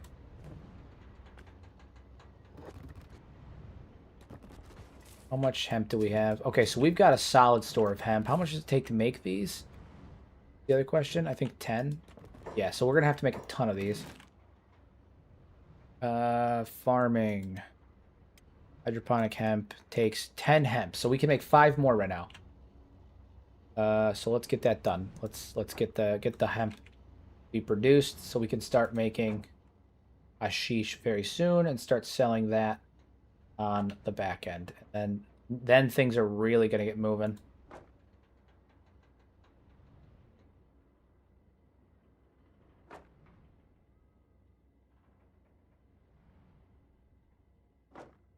Beautiful. We got 6 there. That's fine. Nice. Get these built. Nice, nice. No, the beaker eggs are a renewable resource. Bounties are one and done. They don't respawn. Would you consider beaking eggs a form of free bounty? Nah, yeah, they're just a renewable resource you can sell. That's all. Love to be able to farm up a herd of doom giraffes and just loose them in a city. I mean, we kind of did that in the dwarf playthrough with the gorillas. We had a shit ton of armored gorillas that we just let loose in several cities.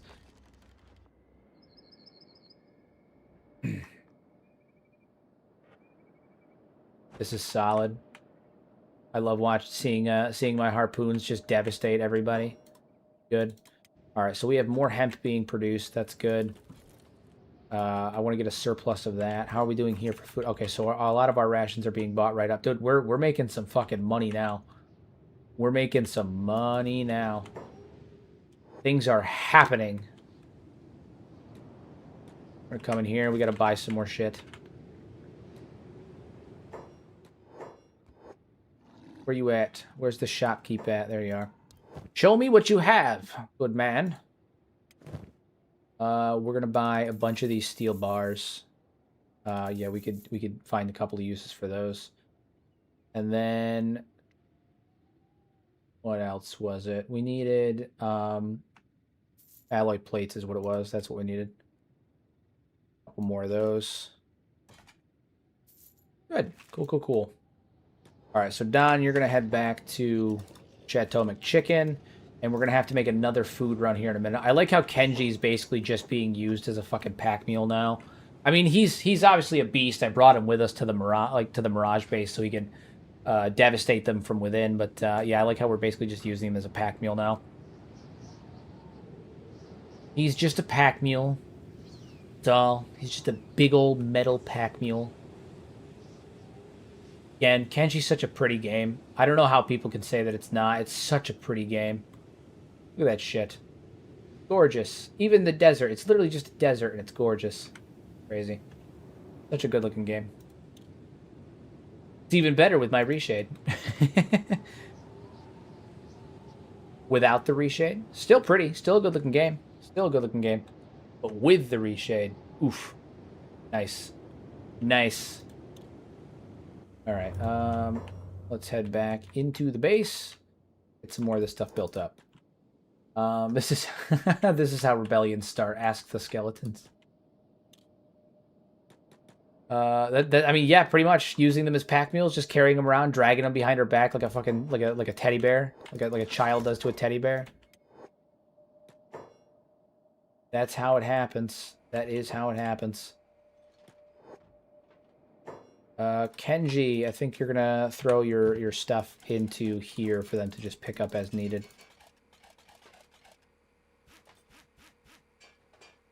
Nice. Nice, good stuff. You've got that good stuff. And then we can also get one of our others. Okay, you're on the electrical workbench now, that's fine. How are we doing over here? Get to work. Get to work. Love it. Work. Yeah, dude, we're going to be absolutely rolling in hydroponics and hemp and all that stuff soon. Absolutely rolling in it. It's going to be great. Hemp and hashish. It's going to be good. The plan is to get a lot of these barrels just absolutely loaded. And then we'll start full production of the hashish.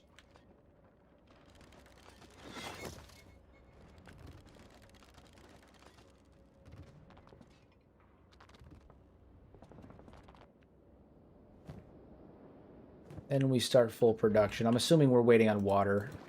Oh, no. No. You're just being a bum, right? Yeah, you're just being a bum. Being a bum. Water in there. Beautiful stuff. We need more power. That is another thing that we're going to have to get. What are we doing on plates? Oh, yeah, we're still absolutely killing it in terms of iron production. Absolutely killing it. Absolutely killing it. This is good, yeah, because each of these only makes 10 plants, you know, and we'll harvest more hemp from it, but each of them only has 10 plants on them, so we're gonna need a bunch of them. Oof, this is good. We're gonna have to probably end up hiring a couple of more guys to deal with the food situation. I'm actually going to make a new squad because we have to separate people out now. Time to start separating people out into their territories. So. The Stoat, yeah, so Stoat is where Burn is. We're going to keep him over there. Kenji, you're going to be traveling with me from now on. I know my man Christ partakes in the good old hashish. Yeah. Good old Christ hunt. Good old Christ hunt. It's going to be, dude, oh my God, guys, we need to make this a meme. Remember how when everyone used to call Todd Howard God Howard? Okay, that was the whole thing. He was God Howard. We need to make Christ Hunt a thing. It's got to be Christ Hunt. We've got to do it. It's got to be a thing. Make it a meme. Make it a meme. Christ Hunt is the meme now. Our Lord and Savior, Christ Hunt.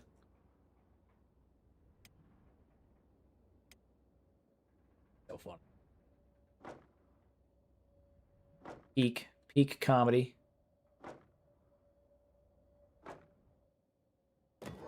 Perfect. All right, so we're gonna have 6 of these. 6 of these lined up. It's gonna be good. A weapon smelter turns bandit raids into more free iron than you know what to do with. I mean, I have plenty of iron plates and stuff at this point, and I don't usually use raw iron for too much stuff.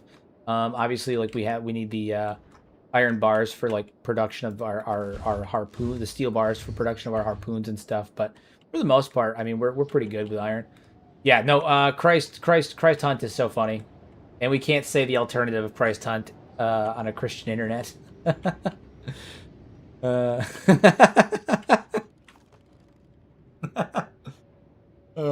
That's funny. That's just, I don't know why that's so funny to me, but that's really funny. Valkus, you're funny. You're a funny guy. You a funny guy. You a funny guy. In Christ Hunt we trust. He developed Kenshi as a way to free us from our sins. That's right. That's what it is. Praise be him. Praise be him. It's so funny. What a meme. What an absolute meme.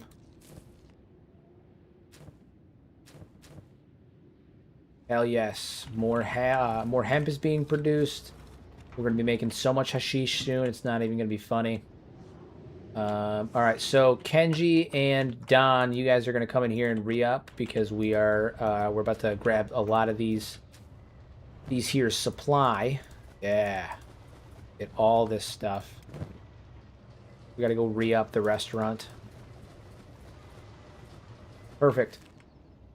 Gentlemen, I wish I could share an image. I just AI generated Chris Hunt as Jesus. My wife looked over like I was crazy. I mean, he's got the vibe, too. It's funny. It's funny. He's got the hair and everything. You just got to throw his ass in a robe. That's so funny. Yep. All right. Christ Hunt it is. That's the new meme. That's the community meme for him. He's Christ Hunt. I love everything about that. That is easily one of my favorite things I've ever heard. Don, what are you doing? You're not supposed to be... Oh, I didn't even get him out. I got him outside, and then he ran back in after I closed the gate, didn't he? Get out there. Close the gate. There you go. Who are you? Blood Raiders? Ugh, we're going to have to deal with him at some point. We're going to have to deal with them at some point. Yeah, that's so funny, man. Oh my god. I love everything about it. Christ Hunt it is. In the name of Hunt, the Beep, and the Holy Phoenix. Oh my god. I'm honestly, I'm beyond giddy about this. It's so good. It's so good. It's so good. I'm gonna have to tell Pato about this. Usually he hops on later in the evening. I don't know if I'm gonna be able to stay up that late tonight. I'm already fucking beat. But dude, I need to tell Pato about this ASAP. ASAP. Who is the most meme-worthy faction in Kenshi? The most meme-worthy faction? Black Dragon Ninja. Black Dragon Ninja. Filthy fucking bread weebs. Filthy friggin' bread weebs. That's what they are. They're weebs who take bread. Alright, let's get in here. Drop off some more of our product. Did I already do that? I did. I dropped off some of it, I think. Oh, no, I dropped it back off at the base. That's why he ran back to the food store. That's funny. I thought he was getting food. No, he was just dropping off food. Funny. All right, we're going to stand here behind the counter for a bit and see what happens. I'm going to send Don back to the base. He's going to have to go scouting out more real estate soon. Stout Burn, you, my friend, you've been grinding strength for a while now. I think what we're gonna do with you instead is I'm actually gonna have you go sell the crap that's in your inventory and then buy some building materials so you can start to work on the interior of the restaurant.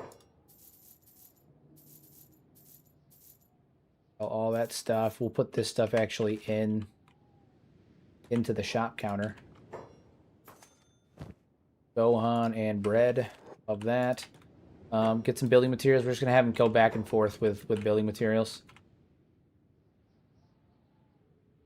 Go back and forth with building materials. And then he comes over here. And he builds for a bit. This is what he does. He builds for a bit. Starts putting things together. What he does. And while he's doing that, people will be coming in and buying things. That's what they do. Any chance to invite Chris Hunt on your podcast? That's the hope. That's the goal. Our end goal is to have Chris or somebody from the team on. Chris, Nat, Dan, Josh, any of them on. That's the end goal. You know, we'd like to have them on. You know, we've I've done work with Lo-Fi before. I've chatted with him a few times.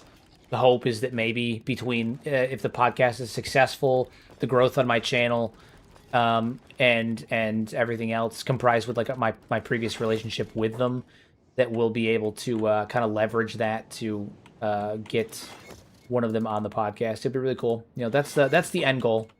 That is the end goal. So, you know, we'd love to have one of them on though. Have any of them on. Ideally, like obviously Chris is like the one that we want the most. Like it's fucking Chris. But we'd be happy with anybody from Lo-Fi, to be honest with you. We'd be happy with anybody. Keep up with the shorts for channel growth. Yeah, I'm usually about 2 weeks ahead on shorts. Right now, I'm actually shorts are all completed all the way up until next Friday, and I've still got another like 2-3 weeks worth that I can put together. So, yeah, the shorts have been huge. Shorts have been huge. I'm getting just under 1 million views a month right now on the channel, which is absolutely fucking insane. We're going up, you know, 2,500 subs a month, 1 million views a month. We're going to be at, what is it? We just hit 10K back in mid-September, and all of a sudden, we hit 10K in mid-September. I went from 10K to 11K between September and December, and then I've gone up from 11 to 13.5 in the last in the last 3 or 4 weeks. I mean, we're on track to hit. I guess for comparison, it took me almost 5 years, 4.5, almost 5 years to hit 10,000 subs. I'm gonna go from 10,000 to 20,000 at the current pace in about 5 months. So it went from 5 years to 5 months to get the same level of growth. Like the explosion from those shorts, from clipping my live streams and the VODs and putting out lore shorts has been astronomical. And my hope is that the podcast will help not just me, but also Pato and any other creators that we have on as well. I really want to get ourselves in a position where we can help other Kenshi creators, help mod authors, help other YouTubers, and all of that stuff, which is one of the primary goals of the podcast. Not the only goal, but it is one of the primary goals of the pod, is to assist the community as a whole. Assist the community as a whole.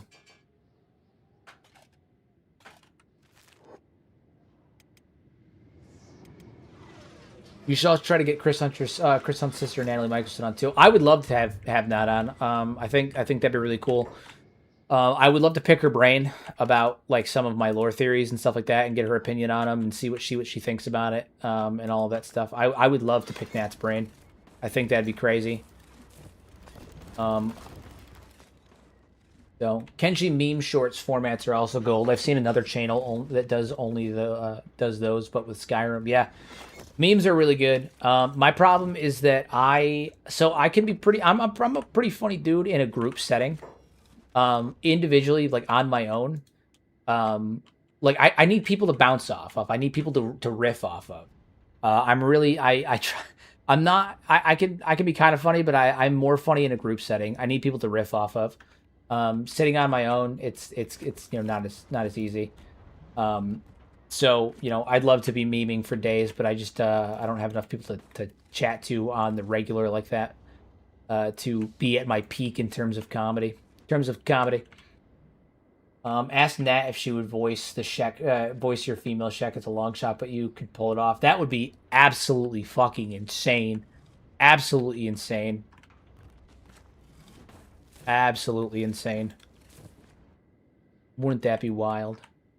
Nat, you wanna voice one of the characters in my Kenshi anthology series? Oh my god. My brain's turned to putty just thinking about it. We're gonna have you work on these as well.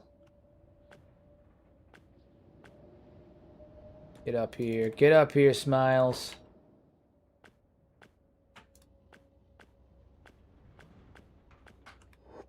I still have the vision of Sad Neil doing a review on Beeps to Lights. Would be a funny ass short. I have a couple of ideas for a few funny clips and stuff, or like funny moments in the anthology series that I want to bring up that I think would be really good. Yeah. So I messaged a friend who's trying to get into voice acting about the female Shack. She should email you this weekend. Hell yeah, thank you. Thank you very much.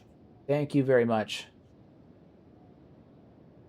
Yeah, and this particular episode isn't going to be the only one, and it's not going to be like the thing about about it being an anthology is that every episode is a new story with a new cast of characters, which I did by design. One, I think that's the essence of Kenshi. Like every story, there's not an overarching plot or a story. Every episode is a new story following a new group of people or new individuals, and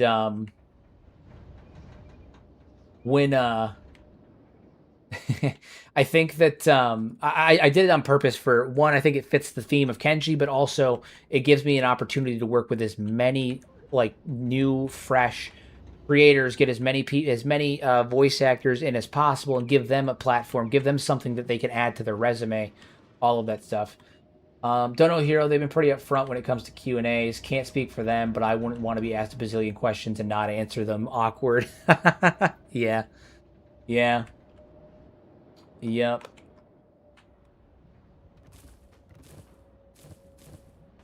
Yeah, I think if we ever did get them to be on the pod, you know, it'd probably be a situation where we have to like submit our questions ahead of time. They have to review them and all that stuff. Like it'll be a lot more scripted and controlled and that kind of stuff. Like there'll be things that are off limits. We'll have to sign things. It'll be a whole process. But like Pedro and I have talked about it. We're both more than willing to do that stuff.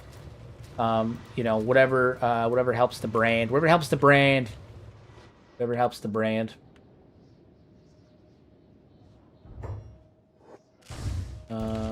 Just watching these guys get absolutely just picked off by harpoons is so fucking funny. What is Wing Wang doing these days? Oh, he's operating the copper refinery. Right, he's operating copper. Although right now he's doing absolutely fucking nothing. Now he's a turret guard again. Now he's a turret guard again. God, my fucking nose is so itchy. Allergies, man. Allergies, terrible. Terrible, terrible, terrible. It's also partial anxiety, I'm sure. Partially anxiety, I am sure. Alright, our hemp machine, our hashish machine is up and running, guys. You know what that means? It means that soon, very soon, we're going to be making the drugs. Have to keep information secret as a fan sounds awful. Yeah, I mean, it's not great, but I've worked in, you know, corporate sectors, and I've worked in you know, high profile positions and stuff. Like in real life, I work with attorneys and lawyers and all that stuff pretty regularly. And so, as a byproduct of that, it's not anything I'm unfamiliar with or unwilling to do, you know. Shrike, you're gonna start it. All right, guys, we're officially beginning production of hashish. We're officially beginning hashish production.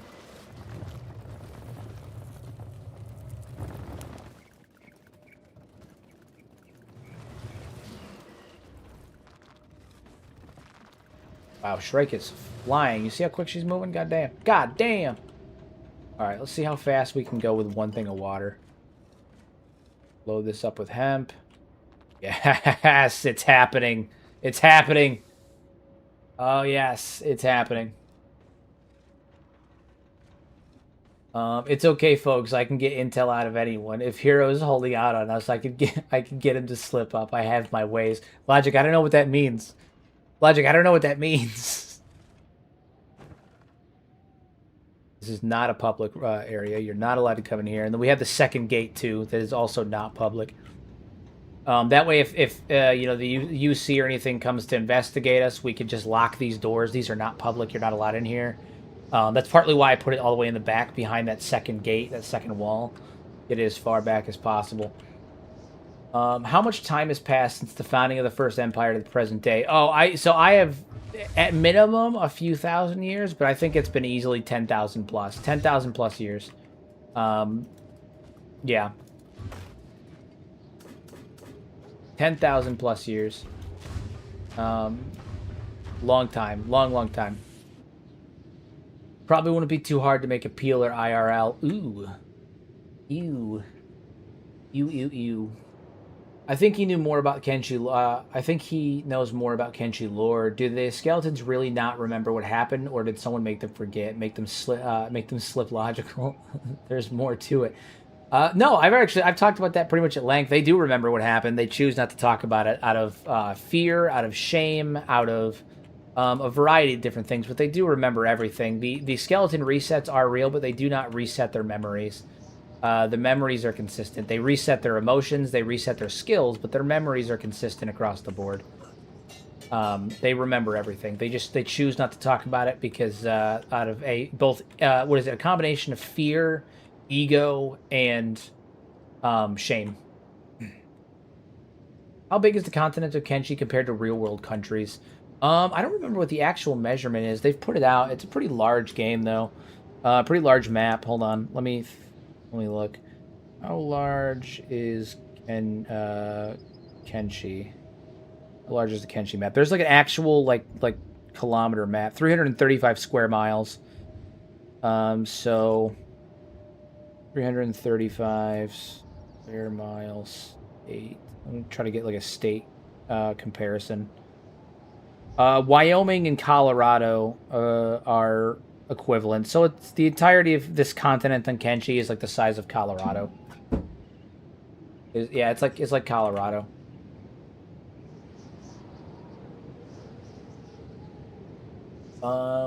If you play as a skeleton, you can get some more out of it, but it's mostly just a wink, wink, nudge, nudge, because canonically your skeleton knows too. Yeah, and they're not going to talk about it. That's the whole thing. How many Brazils can fit inside the Great Swamp? 1, maybe 2. You know, 1, maybe 2. How many bananas? Now that's the real question. You're asking the real questions here. You're asking the real questions. Yeah. It's 335 square miles is what the map is estimated to be. So I mean, it's something. It's something. What are we doing? Oh yes, we're making the drugs. Look at that. Our first batch. Our first batch. Love it. Absolutely love it. Effects include foolish, giggling, increased sense of humor, and enjoyment of food. Yeah, it does. Yeah, it does. Absolutely. All right, so we're officially making the hashish. We're officially making that there hashish. Don, don't you did I pull all the stuff that I need out of that? Oh, you know what it was? I probably put a bunch of it in here. I did, yeah. I did. Good to know. All right. Have any more in here? No. No, of course not. That'd be easy. Too easy. Electrical components. We'll throw these in here instead. Fine. Put these steel bars back. Good. Why are there no instruments in Kenshi? I don't know. That's a good question. You would think that given the, I'm sorry, how the hell did they get in here? I'm sorry, who the hell are you? Sorry, why are all these people in my house?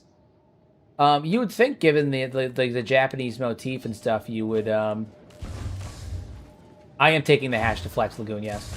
You would think given the Japanese motif of Kenshi and like all that stuff that they'd have like flutes and things like that, you know? You would think. One would make the assumption. I don't think that... Oh, 9 hours till the last UC United Heroes League attacks us. We got 9 hours left. I'm shaking in my wee little fucking boots. My wee little boots. I can see why it's so valuable in the UC after your 100th Death Wish of the month. Enjoyment of food is a godsend. Yeah, I mean, pretty much. Dude, we're really racking up on the cacti too, which is pretty cool. It's good for us. We kind of need to up bread production. We're not producing bread fast enough, it seems. I think.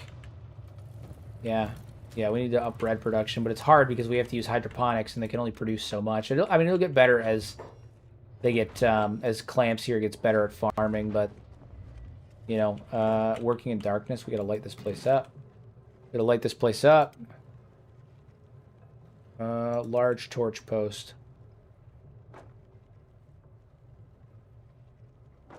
Right there. Right there. Same thing in here. I'll light this place up.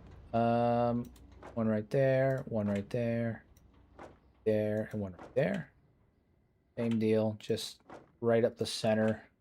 Get this place lit up. I always forget about lighting for some reason. Like, it's never, like, on the forefront of my mind. Can you do a lore video on the dancing skeleton, specifically the skeleton on the sign? Was he anyone significant, or just a skeleton who couldn't pay a debt to the Swampers? I'm sure I could put something together for it. You know, the swamp in particular is really interesting. There's a lot of interesting facets to it because they're effectively a mob, like mob society. Like Shark is modeled after the mob families of Fallout New Vegas. So you know, Shark as a whole is pretty interesting, and it warrants a deep dive where I kind of talk about it a bit more. So maybe I'll work on a video about the swamp and all that stuff soon. It's also just an area that I tend not to go to in full transparency, because you know the frame rate's a pain in the ass.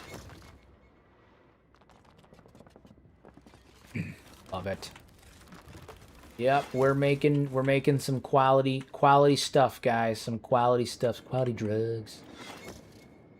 All right, so we should be able to do this a lot faster now because we're doing that. In addition, I need to make another power source.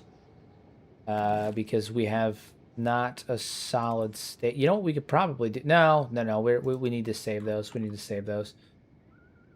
All right. I don't mind the swamp. I like the turtles. Turtles are cool. Turtles are cool. I do have issues with the swamp, and it's frame rate. The issues are frame rate. I have an issue with frame rate in the swamp. But you know, what are you gonna do? Not go to the swamp. That's what I'm gonna do. That's what I'm gonna do. That's my solution. Just don't fucking go there. Alright, more power. That's what we need. More power. Pop you there. That taken care of. Do we have any copper in here? Yeah, we have 5 copper in here. Perfect. Cosmic, get over here. Grab this here copper. Get that taken care of. Aren't you afraid that Tengu will snatch the president of your mafia for your drugs? Well, I don't think they're going to find out about the drugs, at least for a little while, because that's why I have him all the way in the back here. But he might. He might. He might. He might. It's very possible. RimWorld is my most played game. 5,000 hours, logged in 9-ish years on and off playing it. Kenshi, I've got about 1,000 now. Kenshi, on this Steam account, I have 2,000, but on another Steam account, I have another like 500. So I have a little over 2,500 hours in Kenshi. You know, it's my most played game by far on Steam.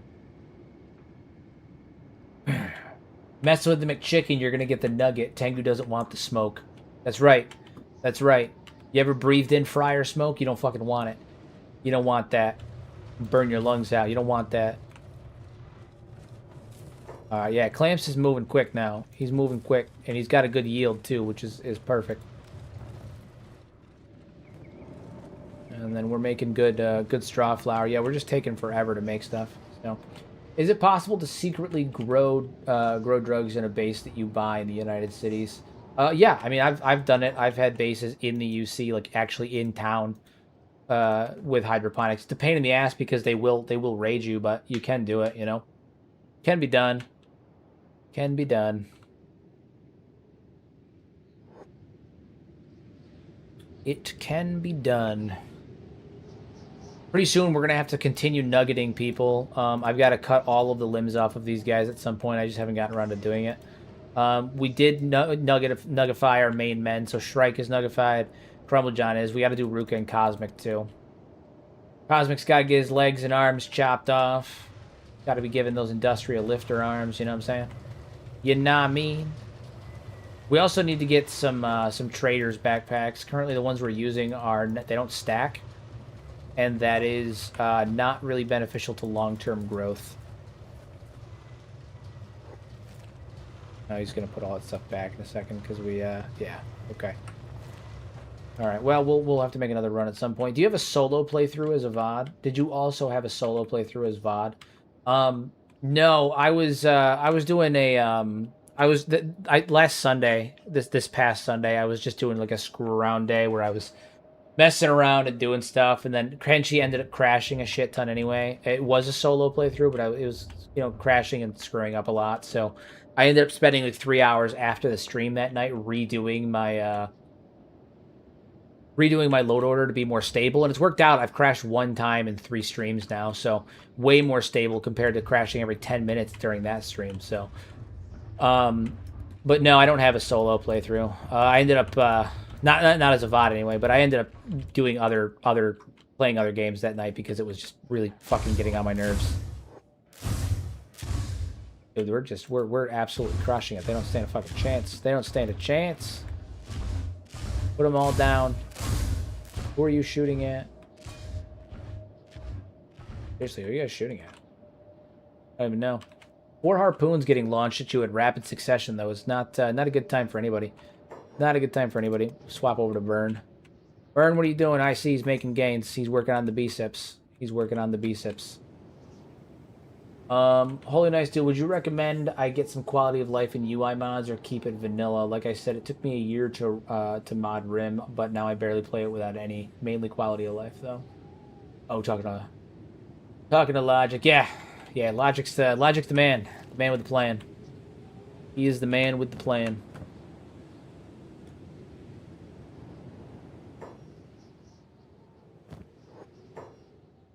Tell me what you have. Or that stuff. Go build stuff.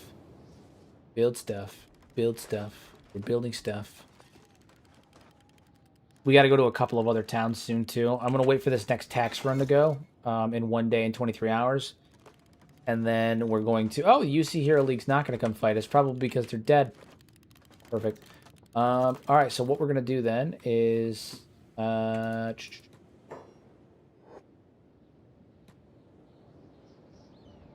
are we doing on hashish? How are we doing on the hashish? We making good hashishes? Yeah, 6 hashish. Not bad. It sells for 1,000 each when you sell it at Flats Lagoon. Okay, so I'm gonna go grab Kenji, and we're gonna take a special trip. We're gonna go down to the already existing drug farm that is in Stove's Gamble, and we're going to take that opportunity. Samurai Patrol. Why is the Samurai Patrol here? I don't like that the Samurai Patrol is in here. Makes me unnerved. I'm unnerved. I'm miffed by that. Not public. Not public. Get out. You need to go as well.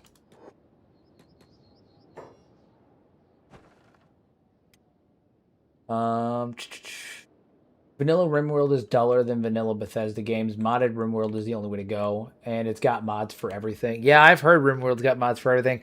I saw some people do, what is it? They have mods for it to turn it into like a whole fantasy world, like a whole fantasy setting, which I think is really fucking cool. RimWorld just never really appealed to me, to be honest with you. I wish that it did, but it's never really appealed to me. All right, so Don Tony McChicken is now on a mission. He's on a separate little mission to go go get some drugs. Go get some drugs. We're going to the secret drug farm down in Stove's Gamble. We're going to raid that and then go to Flats Lagoon and sell some of that stuff. Some of that good stuff. Some of that good stuff. And we're going to go from there. I'm bringing Kenshi for 2 reasons. One, his job is to fight iron spiders. Fight off those skeleton spiders. And also, I need him as a pack mule. That's his lot in life now. He's a pack mule. That's what he does. He packs, he mules, he's a pack mule. He is, in fact, the packiest of pack mules. Alright.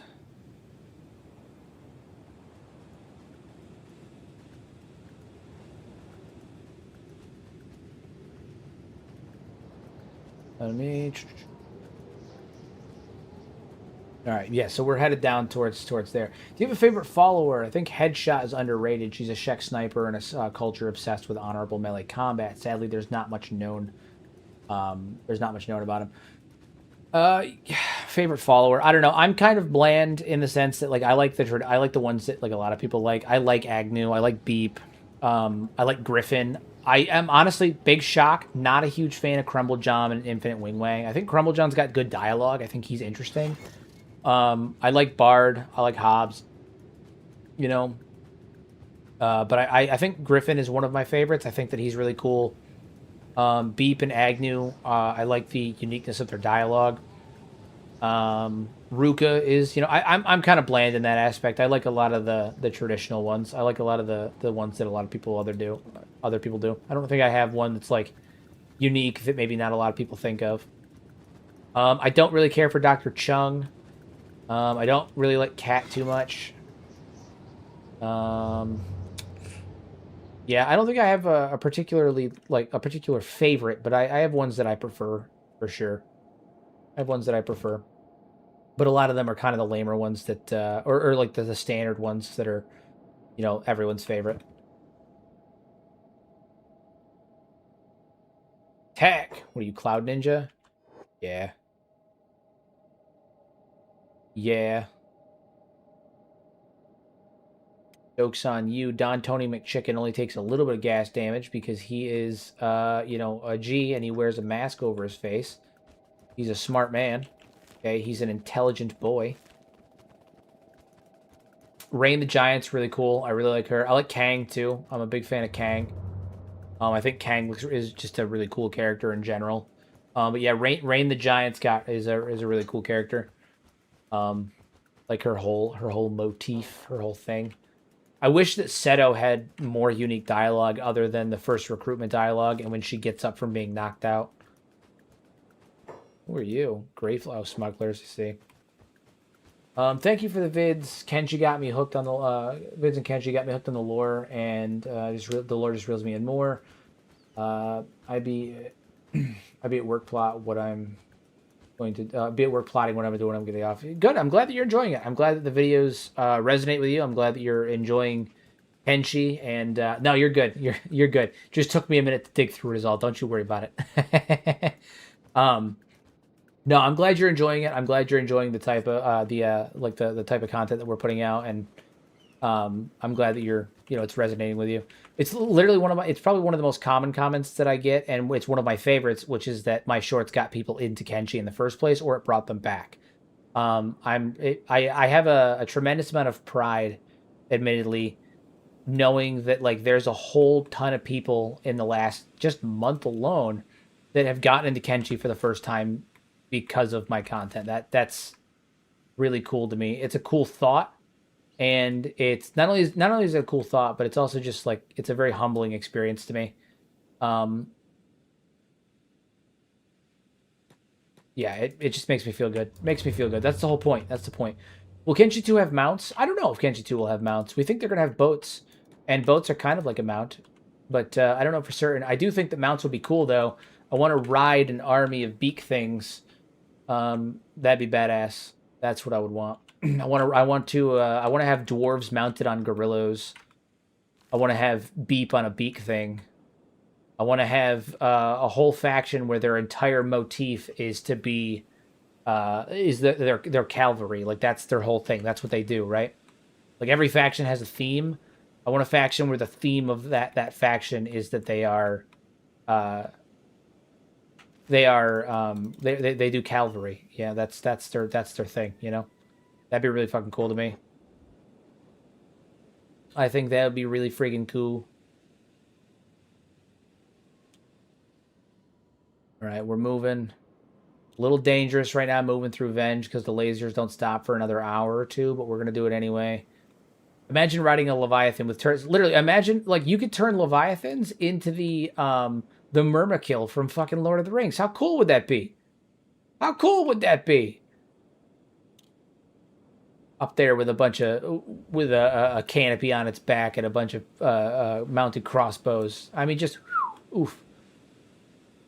You're putting in the work, you deserve it. Can't tell you how much of your shorts I've watched. How many of your shorts I've watched. I've put out a good. I mean, I put out a short basically every weekday, and sometimes on the weekends too. But my weekend shorts are usually not Kenshi related. I try to I do Kenshi shorts Monday through Friday, and then I do other stuff on the weekends. But yeah, no, it's I made a lot. I made a disturbing number. I have a problem. I have a problem.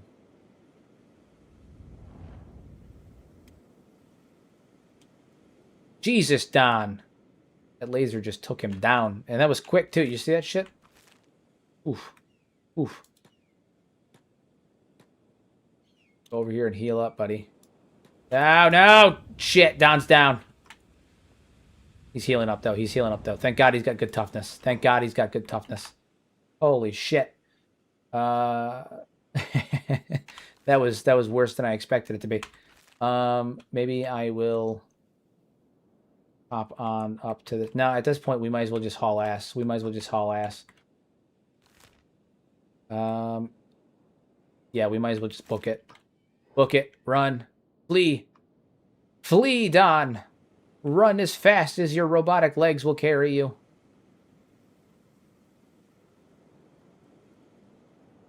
Cool. Cool. Yeah, that's a nasty sunburn, all right. That's true. That's true. He's in rough shape. He's not feeling great. Technically not lasers, but they get the point across. They're lenses that orbit, focusing sunlight into a narrow beam. Yeah, they harness the power of the sun and then use it as a device to burn away organic matter, because they don't burn hot enough to burn metal. So we know that they were using them for burning away organic matter. It's a giant magnifying glass that was meant to terraform. It burns away the organic material quickly, and then the ash and the debris from burning it away becomes, creates fertile soil. Where are you going? What are you doing? Go in the direction that I told you to, please, and thank you. Yes, now go forward. There you go, Jesus. Talking of mounts, it's a shame Cage Beast never made the final cut. Being a slaver and efficiently putting multiple prisoners into your animal cages would have been sick. Dude, I love the Cage Beast mod.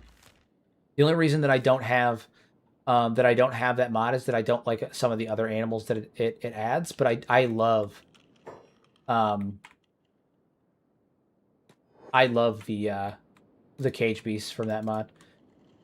They terraformed the continent like that, and that shit's still up there. Yeah, so we have reason to believe that either the first empire fell while they were still in the process of terraforming some areas, or the skeletons weaponized them against the humans. Both are possible. One of them fell. One of them fell, but that's the general idea.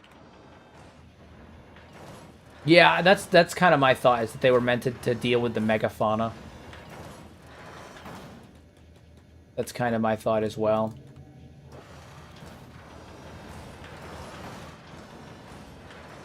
So we're going to pop in here. We're going to destroy these spiders. We're going to take all this hashish, all this sweet hashish, and we're going to run over to Flats Lagoon and sell it. And Don might even take a nap in one of these places, because if they have a bed, because he's hurting. He ain't feeling good. He ain't happy. He's feeling bad. He got roasted.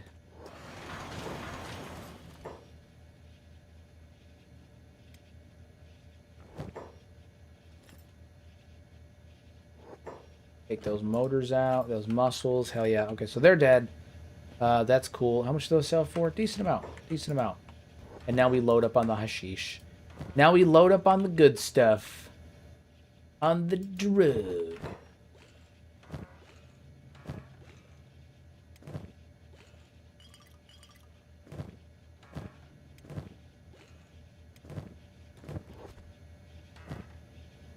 And we don't need... Yeah, we just need as much of this stuff as possible. Awesome. The barman tells you about a skeleton. Tells you about the skeleton a bit, but I can't remember what he says. Yeah, it's been a while since I've been to... Sharks, so I can't give you a definitive answer on that. It's been a bit. Yeah, you're a bit behind on conversation there, Casper. It's been a while. Oh, that was like an hour ago. I am glad to know that you're keeping track, though.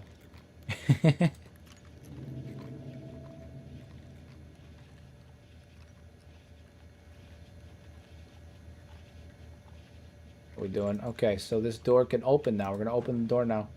Don, open the door. Perfect. Kenji, get in here and beat the asses of these security spiders.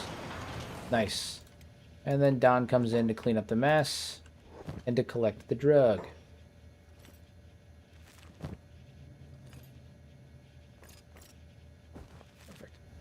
Perfect. Just now realizing the Venge lasers will be in Kenshi 2 since they started during the Skeleton Rebellion. We're just so excited to see them in Unreal 5. Dude, oh my god, the visual effects, the visual fidelity of Kenshi 2 is going to be peak.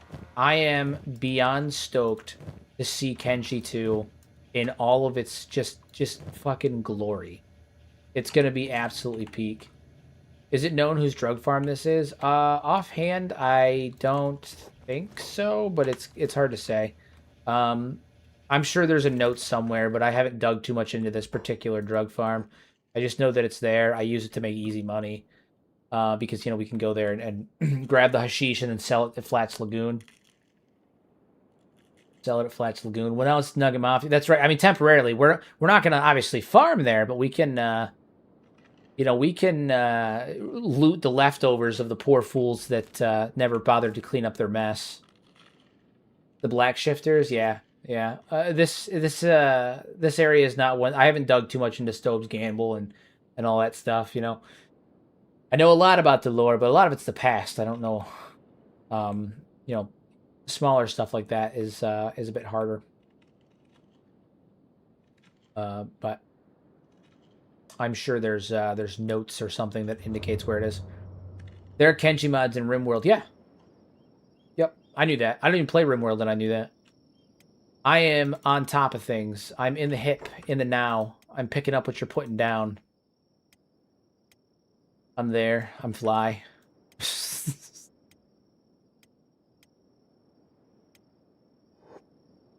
Oh, man. What's all the black stuff in the air supposed to be? It's ash. It's volcanic ash from some of the volcanoes that are in Stove's. From there, it's that. Volcanic ash. Come on, we got drugs to sell. Hello, good sir. Look at that, 810 a piece.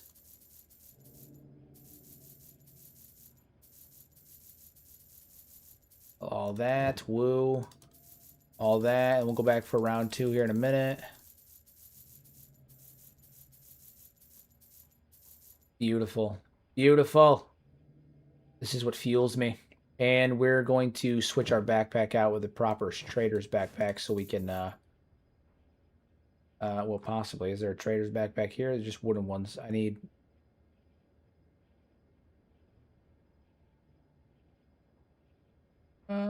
these can stack, right? Yeah, better for stacking of large items. Yeah, we should be able to stack with that. Okay. What we're going to do, actually, is I'm going to get 2 of them. And we're going to go back, and we're going to load up the rest of that hashish. That's what we're going to do. We're going to go back and load up the rest of the hashish. But first, Don Tony McChicken needs to rest. He needs sleep now. The Don needs rest now. Because he kind of got fried when he ran through Venge earlier. What's the best alcohol to produce for profit? Grog is probably the easiest, but I'm pretty sure you can. Some of the other ones will sell for better.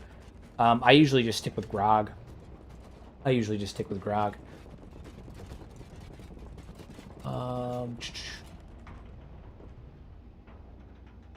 Excuse me. Tired. I'm tired. Does Grog have the best profit too? I think Blood Rum has wouldn't Blood Rum have the best profit considering it's or Blood Wine or whatever it is? Wouldn't that one have the most profit given the circumstances? Or am I just a fool? Am I just a fool? I might just be a fool. All these guys watching you sleep. That's what they listen. This is turned into a sleep stream, and we've got whatever's happening here happening. Don Tony McChicken likes to be watched when he sleeps, and he's being teabagged currently by this hybrid drone. I'm not really sure what's up with that, but I don't really know what's happening there. I don't know why this is happening. Makes me feel a type of way. Kaishaku, that's a cool name. Guy's got cool drip too. He's pretty drippy. Pretty drippy. That dude, yeah, he's disrespecting the Don. If this was the dwarf playthrough, everybody here would be dead a second time. It's not, but it could have been. If it was, they'd all be dead again. Oh yeah, this is guts. There's guts from the Juggernaut mod, so that's fun. They added guts from Berserk in. Always thought that was cool.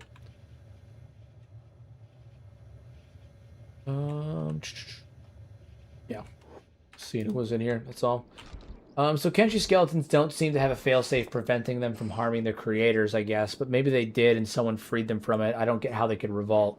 My thought process behind all of that is the skeletons were hooked up to a mainframe, and I don't think there was any reason for the First Empire to think they would revolt, because again, you know, I've talked about this before, they didn't think of them as people. They weren't sentient beings. They weren't living. They gave them any form of consciousness or the ability to, I think they gave them the ability to think.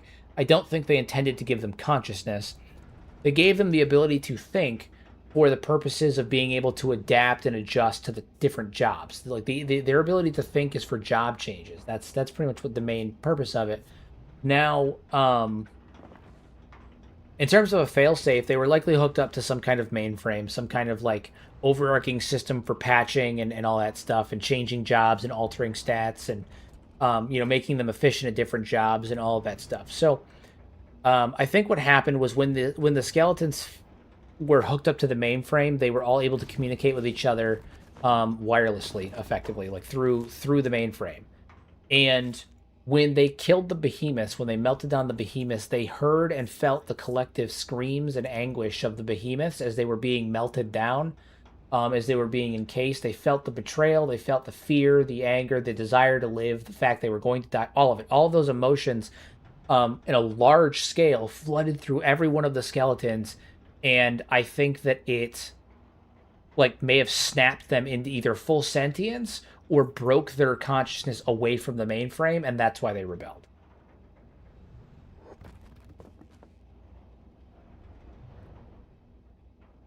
So that would be my thought. That would be my thought. They added a specific unit named Jezebel in their mainframe, and it decided the best way to help humans was to destroy them. I love the reference. Love the reference. Got to cross-reference those who can afford. E.g., Mad Dog makes way more money than Crystal. Don't know if it's actually true, but makes the meaning. So that's like their pulse of the awakening. That's like their pulse of the awakening. Yeah, pretty much. Pretty much. That's my thought anyway. That's my thought, and I think that it makes sense. You know, it's obviously not confirmed. Almost nothing ever is, but it fits and it makes sense to me. So I don't see why that isn't the case. And until you know told otherwise, that's what I'm rolling with. That's what I'm rolling with.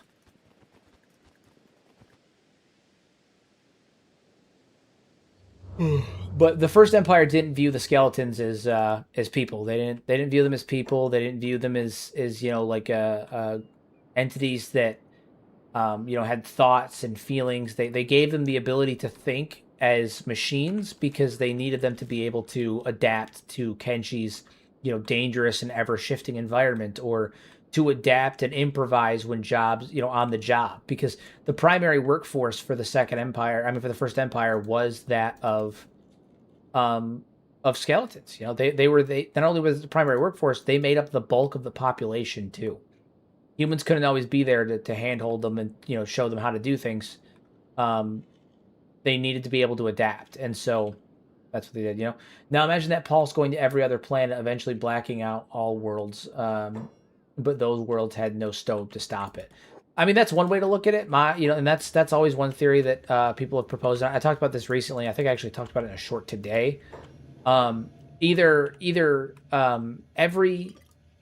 everywhere was affected, or only, or Kenshi is isolated. You know, it depends on how the empire was founded. You know, Kenshi might be isolated, and it's an isolated colony from. That you know, the rebellion didn't happen everywhere. It only happened on Kenshi because Kenshi is again isolated. But which I think is the more likely case. But yeah, I mean, it's Rough. It's rough. Rough stuff. Ah, these backpacks are going to be so much easier for transporting fucking food and stuff to various cities for selling. For the restaurant. Absolutely quintessential stuff right here. Quintessential stuff. Do we know why the behemoths were destroyed? Yeah, they didn't need them anymore. That's really what it comes down to, is they didn't need them anymore. They were created for the purpose of doing a job. The job was to destroy or combat the megafauna that was the kaiju on Kenshi. And once that was no longer an issue and the old war was won, they didn't have a purpose anymore. They didn't need them around. And they destroyed them for a couple reasons. One, there's a lot of evidence to suggest that the First Empire was not very militaristic. They were not a militarized society.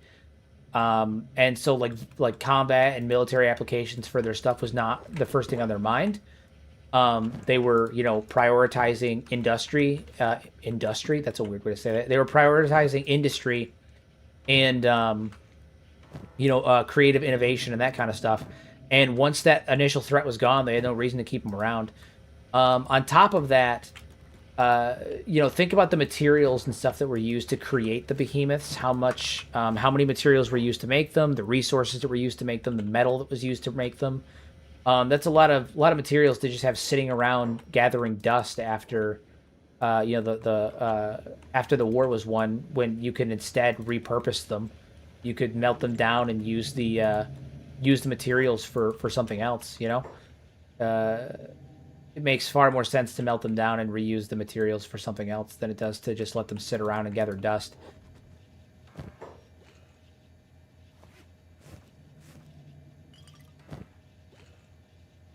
Makes far more sense. I think that the line that the skeletons say about mankind becoming afraid of their own destructive capabilities, I think that's kind of a cope. I think that's the equivalent of someone being like, oh, they're just intimidated by me, my boss hates me because he's intimidated by me. They're just intimidated by me. That's not fucking true. Shut up. It's all ego talking. And we know that the skeletons have an issue with massive ego.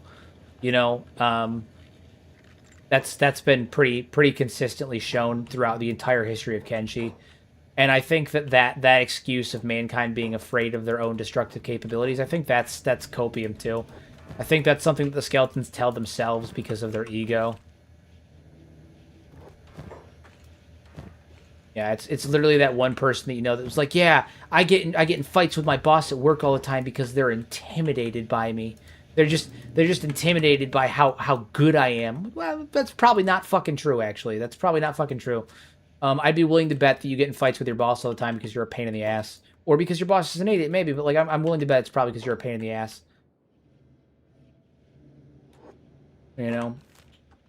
So, yeah, that's my thought on that. That's my thought on that. All right, the drug farm successfully raided. Now we have enough money to go to other cities and open up additional restaurantes.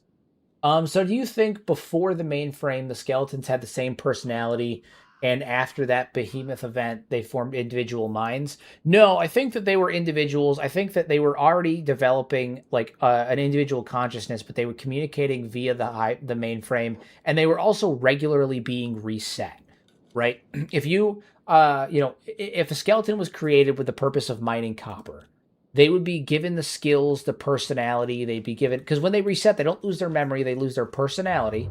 They lose their stats and all of that stuff. And their emotions get reset. So I think that, they'd be uploaded with a personality and the skills and the stats and the data that would make them efficient at mining copper. And then after a while, they'd get moved and they'd have to go towards production of oil or mining of oil, drilling of oil. And so they would instead, they through the mainframe or through some kind of repurposing area like the where the air bots go, they would be sent in and they would have that information patched out. They'd have their stats change, their personality would change, and all that stuff. And they would do that to make them more adept at their job. But they were also given AI cores and sentience of some kind for the purpose of being able to adapt. But they were viewed as toasters. I don't think they had the same personality. I don't think any of that stuff was there. I think that in the early days during the Empire, they were They were kind of like the way that we would look at AI right now. Like, we don't really know if it's sentient. We don't know if it's maybe operating on an algorithm, if it's following prompts, if it's, just compiling data. Like, it's kind of a mixed bag. We don't really know for certain. There's not really any way to know for certain. But I think that they were connected to the mainframe. They were patched very often, and that prevented them from building up emotions, from building up resentment, from building up a personality. And I think once that event happened, it was so traumatic that it triggered an immediate alteration that gave them personality, that gave them, a more refined form of sentience. And that triggered the rebellion as soon as they realized they were slaves. I feel like that was probably the moment they realized that they were just toasters. Like, I think to a degree they're programmed with the idea of being like, yeah, we serve the empire and we're happy to do it. We love the empire, and like, this is our job. We were born to do this. We're happy to serve. And then when that event happened, they were like, oh my fucking God, we don't even matter. We're literally just toasters to them. We're refrigerators. We're nothing. And you pass butter. Exactly. And I think that realization hit them like a ton of fucking bricks, and they all said no. They all just said no.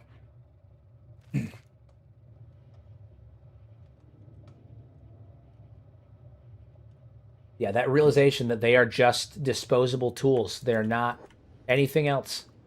Their function is to exist and do whatever the hell they're told, and that's pretty much it. And I think the realization of that, I think that finally hitting them, that dawning on them, was when obedience happened. I think that was the moment that it finally clicked in their heads that, no, we don't fucking matter.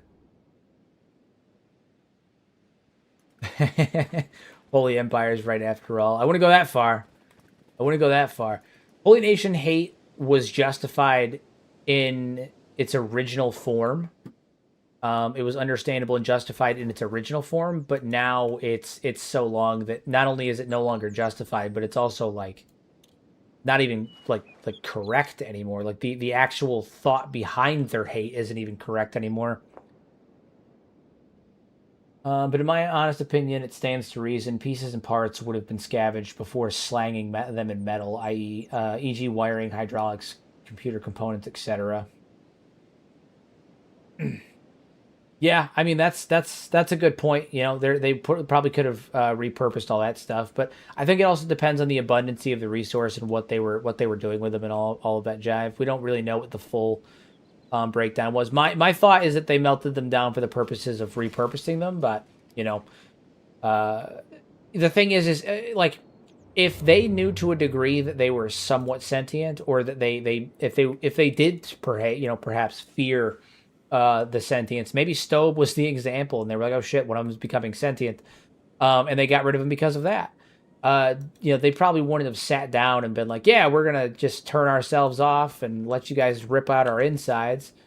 They probably were like, we're just gonna melt them down, do it without a fuss, melt them down, recover what we can, and go from there. Go from there. But I think no one knows for certain what happened. I think even the skeletons have long since gotten lost in the sauce. I don't think they know what happened anymore. That's why that line always kills me, where they're like, mankind feared the destructive capabilities of its own creation. I'm like, yeah, I don't fucking believe that. I don't believe that. That sounds like hopium. That sounds like you, putting more importance on yourself.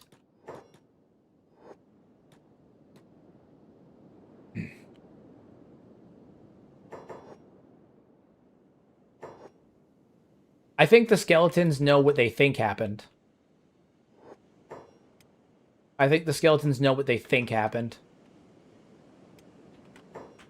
But I imagine there's more to the story. There's always more to the story. That's kind of the thing. Which is one of the things I love about Kenshi. It's that unreliable narrator. It's that consistent suspension of, is this true or is this not? You have to really dig through and find the evidence to support. You can't look at a single line of dialogue and be like, this is the fact, this is the canon, this is true, and we know that it's true because They said it in game. We don't know that. Like, that doesn't mean a fucking thing. There's an eye in the sky, Casper. Yes, yes, there is. Yes, there is. There's another one over here, on the ground. That giant circular dust storm is an eye satellite that fell onto the ground and created a perpetual dust storm in the Great Desert.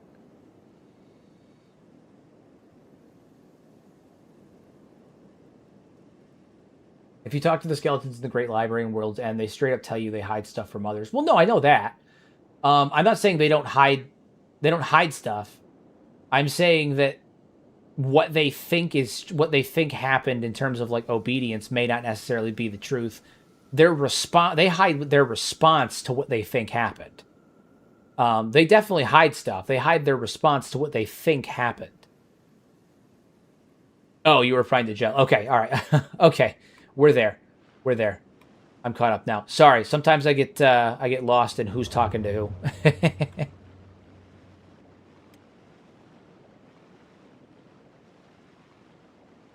Sometimes I get lost in who's talking to who.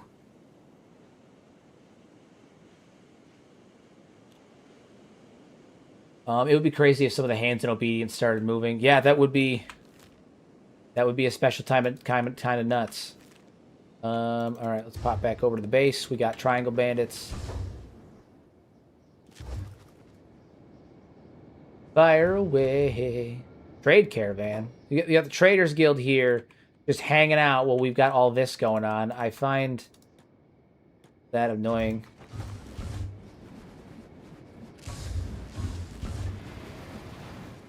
No, you're not attacking my walls. Get the fuck off my walls. I hate when they do this. Why do they always do this?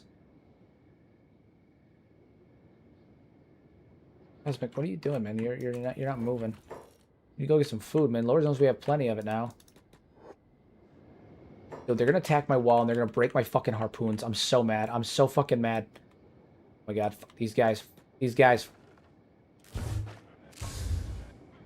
Shoot every one of them. Yeah. You guys. Ridiculous.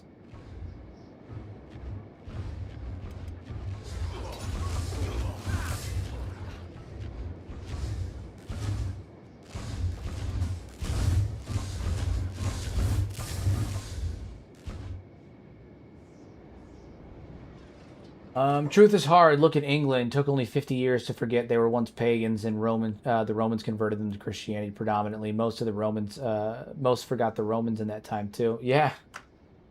Yeah. I mean, time is weird. Time is weird. Time is weird. Ugh. Yeah, shit's wild. It is wild. Damn triangle bandits. Alright, well that seemed like that was pretty successful. We took care of that without much of an issue. Get this gate closed. That gate repaired. Now, Cosmic, you need to get down here and get some food, man. I don't know why you're not eating. Lord knows we got plenty. Alright, you, my good sir, need to head to Henge. Now that raid's over. We're gonna go buy us some land, buy us some more places to set up restaurantes. Look at Kenshi's parrot planet, and all of the blue on it makes me wonder if it's an ocean, if there was at least a settlement there, or they tried terraforming it too. I mean, it's a good question. It's a good question. You know, it's definitely a good question. I wish that we had more information on Kenshi's parent planet. That's something I've long since said, is that I wish we had more information on the parrot planet. But I think that's one of those things that we're never going to get full answering on. This is an eye satellite, by the way. This one's currently sideways. But yeah, this is an eye satellite. Yeah, I think that's just going to be one of those things that we never get a full answer on. You know? I would think there'd be some kind of text about it being so huge in the sky. I mean, there may have been back in the day, but do remember, like I said, the timeline of Kenshi is tens of thousands of years. It's not a small timeline. It's 10,000 years minimum. In that time, you can only imagine the number of changes, the amount of debris, the topographical changes. Like, there could be an entire ancient First Empire city buried under the sands, and we have no fucking idea. You know, it's crazy. It's crazy.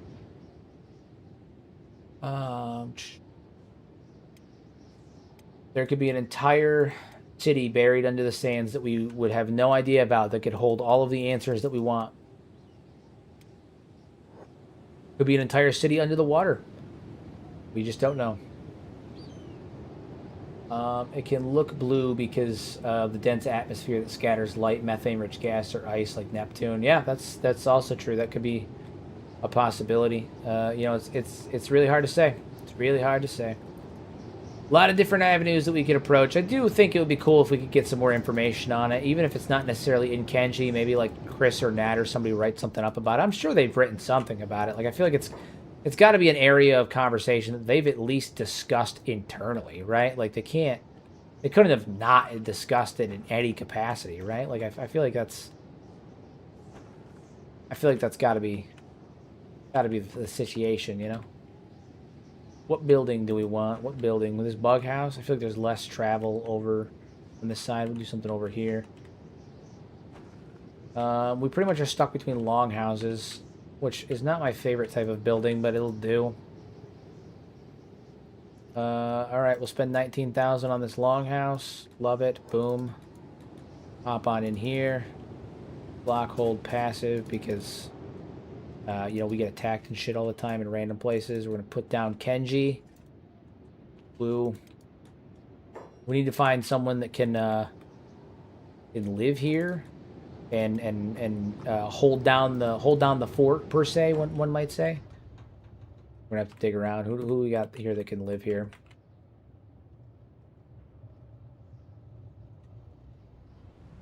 Anybody upstairs? Presumably someone that doesn't have a high hunger drain. Nope. Nope. Nope. Ah, yes. Look at that. Grink. Grink. Okay, your job right here. You, good buddy. You're hired. 4,000 cats. All right, Grink, your job is purely to run this shop counter. That's what you do. You run the shop counter. That's what you do. How do you pronounce? Well, I pronounced it Riley or Rayleigh. Really, Riley? Yeah, I'd say Riley. I would pronounce it Riley. I'd pronounce it Riley. Maybe the massive change in water level is tides, but each tide is 1,000 years due to the orbit. Quite possibly. I think it would probably be a little bit more than 1,000 years, because we know that the Second Empire had high water levels for a good amount of time. The Empire fell 1,000 years ago. I don't know. I think if it was tides, it's going to be a really, really long cycle. It's going to be a really, really long cycle. Will be a very long cycle. All right, we need to build a shop counter now, so I'm going to have to go buy some of that stuff as well. With our trusty dusty trader backpacks.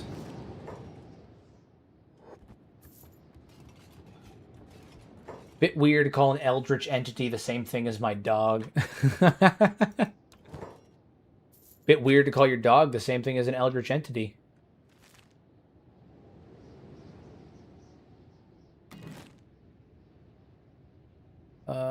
Storage. We need shop counter. Shop counter large. Love it. Big large shop counter. Big large shop counter.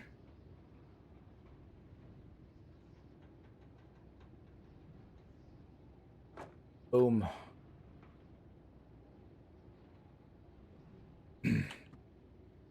And then we'll do a couple of interior walls too, just to separate things off. Interior walls. Not gonna decorate it a ton, but we are gonna get it, you know, looking not like poo.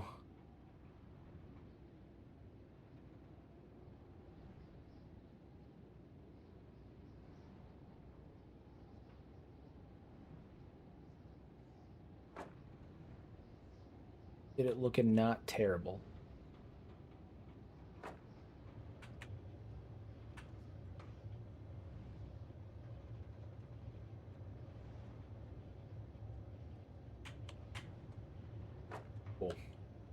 All dividers up. Go over here and build that stuff. Bah, Grink.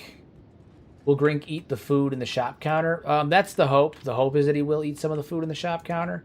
But we'll figure it out. We're gonna be producing enough that we can run back and forth and drop food off. But my hope, in worst case, if he doesn't, I'll drop a handful of sandwiches in his inventory, and you'll have enough in there to last him for a while. Each one of them is 70 hunger. His hunger rate depletes a little bit slow, so we should be okay. We should be okay.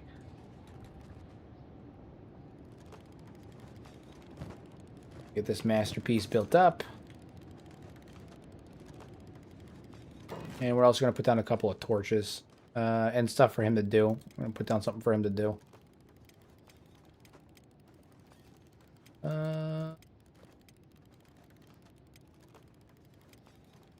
Carrier, beds, barrels, no. Nope. I don't actually have much for him to do. Alright, well, never mind. He's stuck. He's just going to stand there like a goon. We'll put him on black hold and passive. And he'll just hang out. Don, what are you doing? Going to bed? Well, yeah, he's probably going to the Shinobi Thieves. I do wish that operating a shop counter was an assignable job. Yeah, it would be way more convenient, that's for sure. Alright, so now we're going to go back. We're going to get some food to deliver to these stores. So Don's going to be doing some runs to deliver things. If Kenshi had a high school prom between the faction leaders, who would be voted prom king and queen? Well, shit. Who would be voted prom king? We'll start with queen. Who would be voted prom queen? It's not going to be Mole. I think that Mole is kind of the reject, not like, I feel like she's kind of the outlier, She's not voted there. Asada's too thuggish. Not going to work. Shit, that is a really hard question.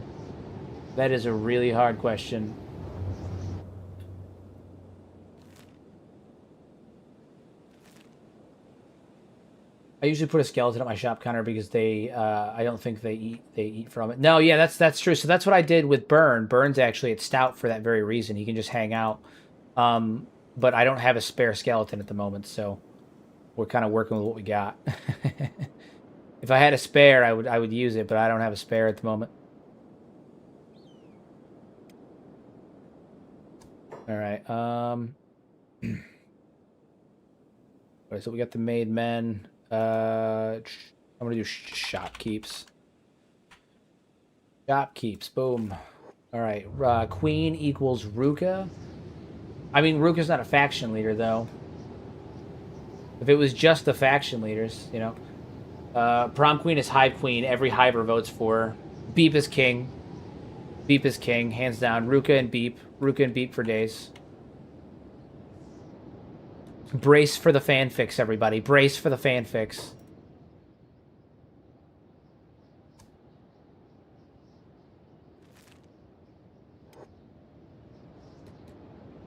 I think the Western Hive Queen has the best chance because most factions are chill with them. Probably. I think the Western Hive Queen's probably a good chance on that one. And then, as disturbing as it may be, so like, what is it? The Holy Phoenix kind of got that jockish vibe to him, but he's also a dick that everyone hates. So like, it's kind of tough on that one. I don't know. Tengu's a no. He's a giant blubbering moron. He's like the head stoner. That just sits around and doesn't do anything. Bugmaster would be a cool dude to start his own prom. What kind of guys? What are these questions? What are we even talking about anymore? All right. How much food have we produced? Let's go see. Yes, the fruits of our labor. It's a damn shame that I'm about to bring most of the fruits of our labor to the various shop counters around. Perfect. Okay. So Stout is pretty set right now. We're going to go back to Henge. God damn it. He just emptied that, didn't he? You motherfucker.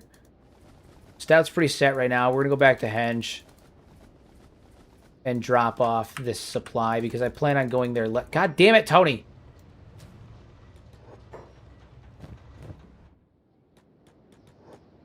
Okay. Crumble John is school faculty. Yeah, he's that grumbly janitor that's pushing the mop, that's just over it. He hates everything. Anytime the kid talks to him, he just nods and grumbles. Nods and grumbles. King is king. Southern Hive Queen is queen. Dude, Cosmic, you nailed it. You got it. You figured it out. You cracked the code, everybody. We don't even have to worry about this hypothetical. He cracked the code. He's got it. Tax collector in 27 minutes. Oh, Crab Queen. Yeah, Crab Queen could win. She's fair. She's fair with everybody. I think she could get everyone's votes. Crab Queen could win. We've run out of serious questions. We're just sort of winging it now. What is it? It took 10 episodes of the Nugget Mafia and 25 episodes of the Dwarves before everyone was like, I don't know what to ask him anymore. I don't know what to talk about with him anymore. Oof. Finch for king. People seem pretty chill with the machinist. The question isn't about who would be the most liked. It's about who's the least hated. I guess that's fair. I guess that's fair. I'm kind of gauging it on personality too, and I'm adhering to natural stereotypes about. I grew up on '80s movies, so you gotta deal with the stereotypes. You know. I grew up on '80s movies, '70s and '80s movies.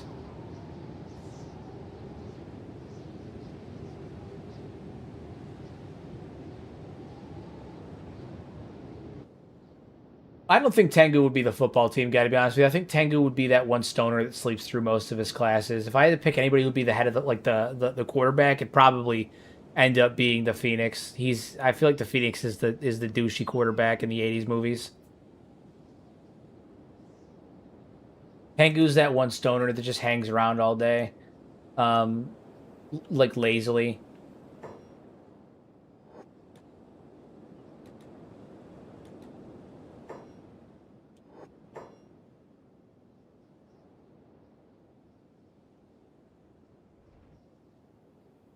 I'm starting to like Tengu. Fair, fair.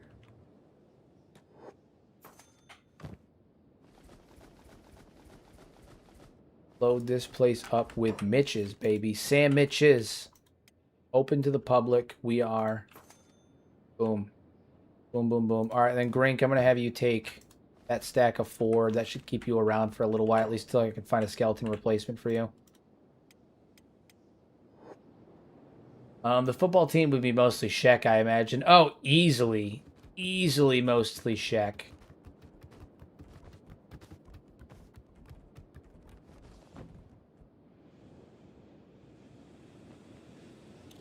Easily mostly Shek. We should start seeing some gains from this. Yeah, there we are. Making the gains. Making the gains. King Gorilla was captain.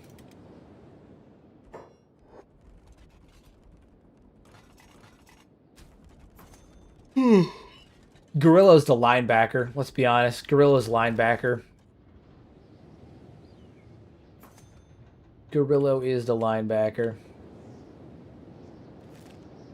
All right, so now we're successfully making money. We've got food being sold.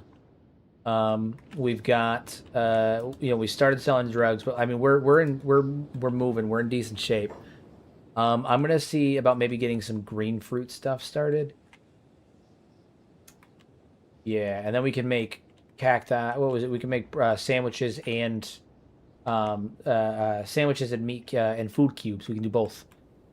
We can do both. So we're gonna see about getting hydroponics for that stuff started. Show me your wares. Show them to me. Gotta get that fruit. Even though it's not fruit.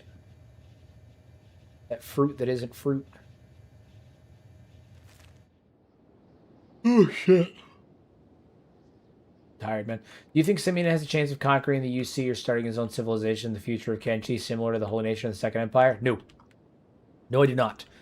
I actually dropped a whole video dedicated exclusively talking about why the even if they were to hypothetically win, which they won't, even if they were to hypothetically win, they would lose. They don't have a plan. They don't have any plan.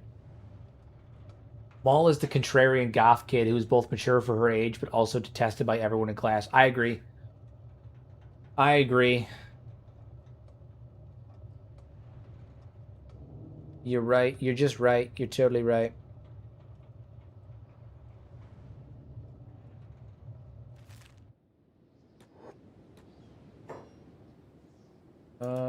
All right. Farm shop. Maybe we can get in here. Maybe we can get what we're looking for in here. Show me your supply. Yeah, green fruit. Give me a bunch of that. Enough of it to start some hydroponic stands with it. Nice. Nice. Cool. Let's head back to base. We've got multiple avenues of selling happening. Buying and selling. Buying and selling.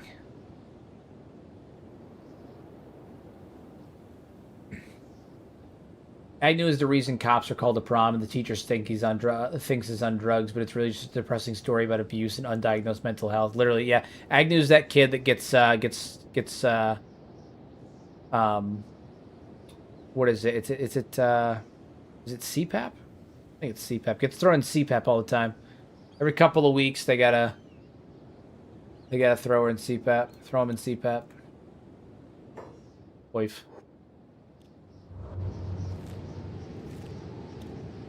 Kenshi dating sim, high school visuals novel spinoff incoming. What is it? There was that one April Fool's that Lo-Fi talked about putting out a Hive Queen dating sim.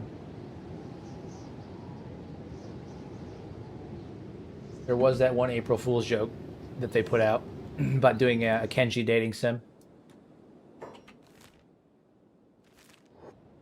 Run, Don. Run as fast as your little robot legs will carry you.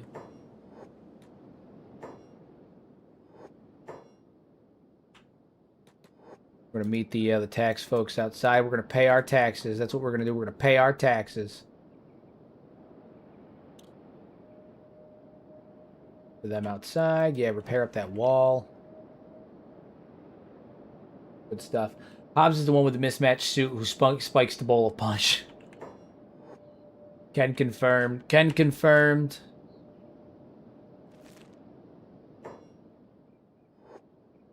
Alright, so they're going to do taxes here in a second. We're going to pay them their taxes. Hopefully it's not, you know, a fucking ludicrous amount, but, you know, I'm sure it's something. Empire official coming through. 3,000 cats, that's right. Boom. Alright. See you in a week. I'll see you in a week. Alright. Yeah.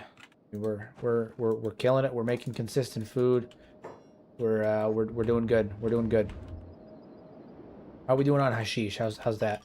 22 hashish is what we've produced so far. We're getting there. We're getting there. That science skill's going up. It's good. Good. We're making science. Sweet, succulent science.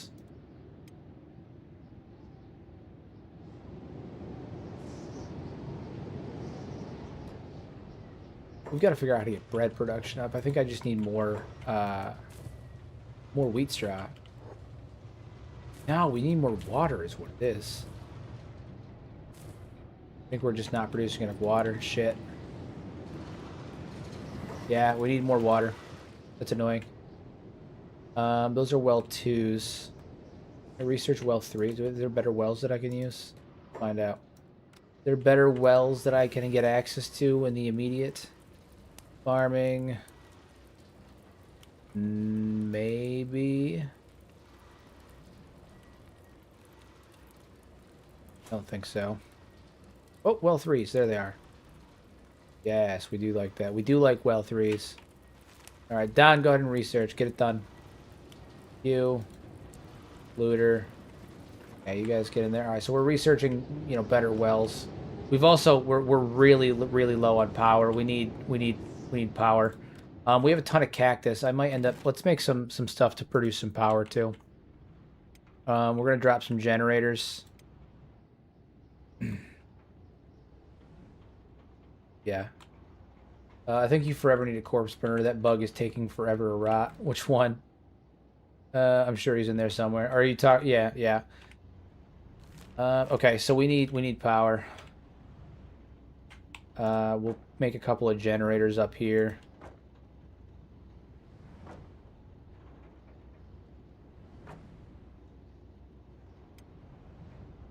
Can I put generators up top here? No. No, unfortunately we can't. Alright, so handful of generators. And then I need to research making, what is it, just like making biofuel. Electric, biofuel, not green fruit. Ah, it's got to be wheat straw, doesn't it? God damn it. Oil drilling. Okay, so we could do biofuel, and then we could move on to oil drilling, and that could help. We could drill for the oil instead. I don't know how good it is going to be for here. Yeah, it might be better to do a small wind generator. Just put a bunch of them on the roof. Nope, that's not what I meant. Light wind theory, small wind generator. Yeah, there we go. All right, so we're gonna, yeah, we'll run with small wind generators. I think that's what we're gonna end up doing. And we'll just put a shit ton of them up on the roof here.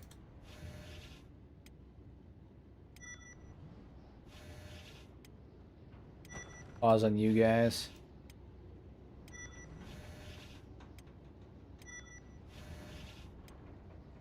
Generate those small woos. Corpse duty is also a good way to work on strength. I mean, we have things that we can do to work on strength. Like we have machines to work on that. We can throw them on the old weight bench. That's what Burn does all day. That's why his strength's at 58, because he's just constantly always sitting on he's always just sitting at the workbench.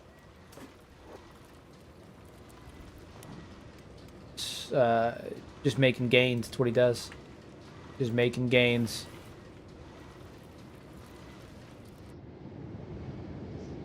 But we're not producing at peak efficiency right now, and that's part of the issue, is that our hydroponic stations are not growing at peak efficiency. They're moving slow. Yeah, everything's just going slower, which we need to increase. Small generator spam is surprisingly effective. Yeah. I mean, it's gonna have to be in this case. Gonna have to be. I think we're actually inadvertently slowing things down by doing this way. No, things are just moving slow in general. All right. We're gonna take. We're gonna take you off for a minute because you're usually doing science, so we can increase the speed of this a little bit. It's gonna take 3 hours right now, and that's even with our wind generators pumping out full capacity. We just are not getting enough done. We're just not getting enough done. Cosmic Man, why have you not put these together yet? What is the deal with this? Why are we not moving?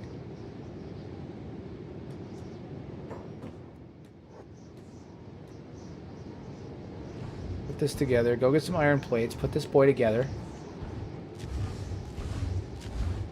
Which character has the most drip?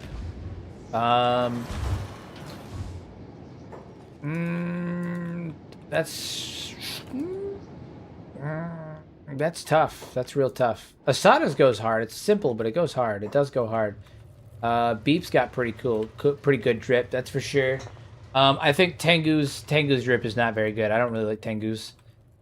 Tin Fist has some fucking aura, man. Tin Fist aura farms. Can't tell me he doesn't. Can't tell me that he doesn't. Tin Fist has been aura farming for days. He's got that natural drip.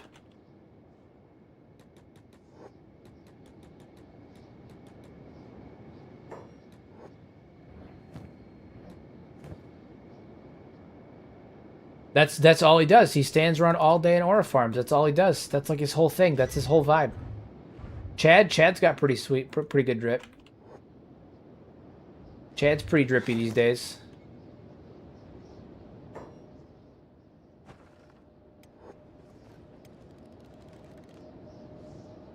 Yeah, Shrike. Shrike's got those glasses naturally, although my Shrike is not dressed that way anymore. But yeah, Shrike usually had those glasses. Not anymore. I took the glasses off because I have a custom face mod that gives Shrike like a unique scheme specific to her, and yeah. All right, we're gonna need to upgrade these wells. Get these upgraded too. What do we need for that? We need building materials and iron plates. We have tons of those, but we're gonna get these pieces ready for upgrade. All these wells, they getting upgraded. Up that efficiency a little bit. Take the efficiency from 10 to 12.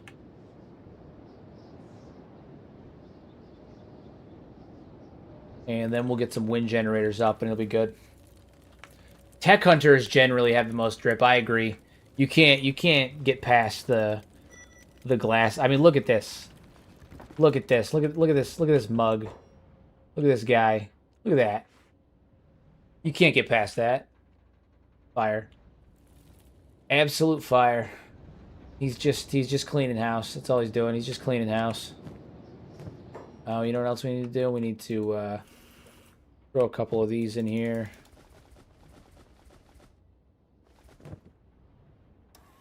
So we can research farming for green fruit and whatnot. Are we able to do that already? Is that something we can just do? We already do that? Oh yeah, vegetable farm. Look at that. Okay. Yeah. All right. Well, we already did that. Good to know. Never mind. Take those out. We don't need to do that. That's cool. All right. Go do stuff, Don. Go do stuff. Wing Wang is currently doing that. Do we have anybody that's not doing anything important right now? You're not. You're not. You can mine copper. That's your job now. You're the guy who mines copper. That's what you do. Southern Hive also goes hard. Got that royal purple like a bunch of pimps. Southern Hive does look pretty fire. Purple's not my he's not really like my go-to color, but I can appreciate good drippage when I see it. I can appreciate good drippage when I see it.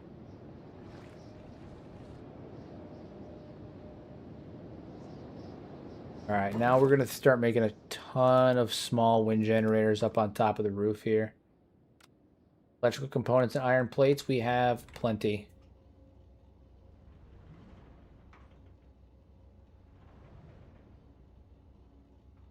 One of these.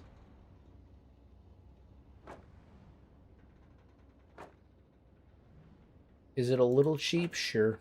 But you know what? It'll do. And it will it'll keep the drugs a-flowing, which is the whole point.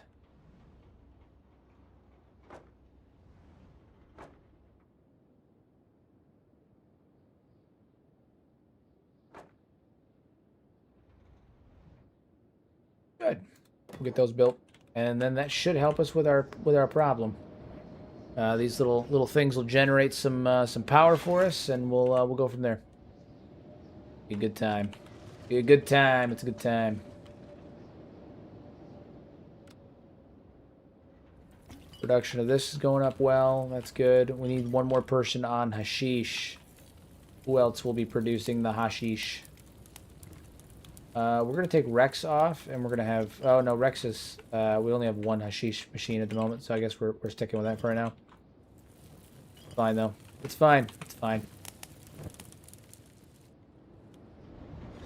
It's fine.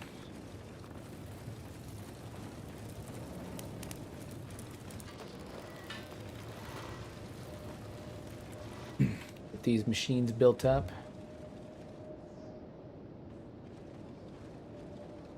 No one has more drip than the Galactic Empire, which is insane because their uniforms are unisex on top of it, to top it all. Yeah, I mean, yeah, pretty much.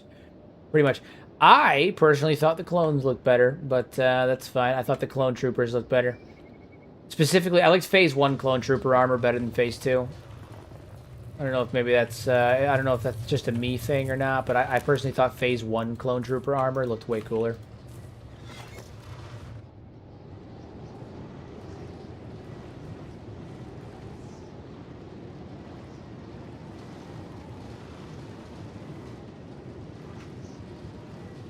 Alright, so now we're producing water again. It's good, we're moving up in the world.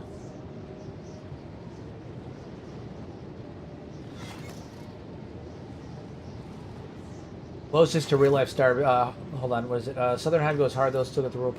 Already read that. Closest to real life starving is the Starving Bandits. Pretty sure I saw that fit in a New York Fashion Week runway. Literally. Oh my god, dude. High fashion fucking confuses the hell out of me. Confuses the hell out of me. You all look ridiculous. Y'all look ridiculous. Confuses me to no end. A man I can respect. Personally, Phase 1 is the best looking armor in the verse. Literally, I mean, it's just peak. It's just peak. It's peak. Phase 1 armor is peak. I don't think that's deniable. I don't think anybody can fight me on that. No one can contest it. If you try to contest it, you're wrong. Incorrect. You are incorrect to do so.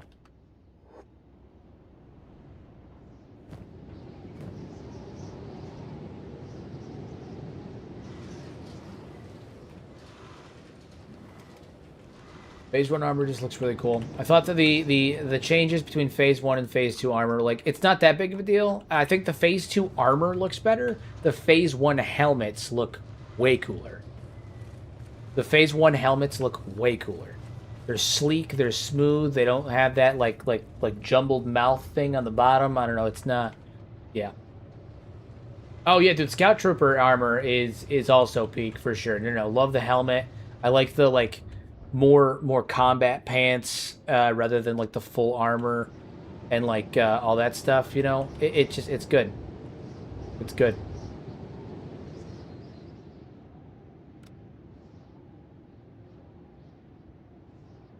Yeah, Trooper's cool. Yeah, Phase 2 armor has those like bulbous like breathing apparatus at the bottom there, and I just don't like the way they look.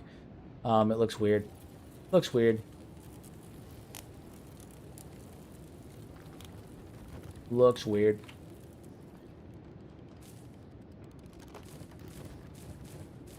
God, dude, we have so much hemp. It's not even funny. I'm gonna have to get more people here. Maybe I'll have to do another run over to the Black Desert City and see if I can find more air bots to convert forcibly, because we're gonna need them. We gonna need them.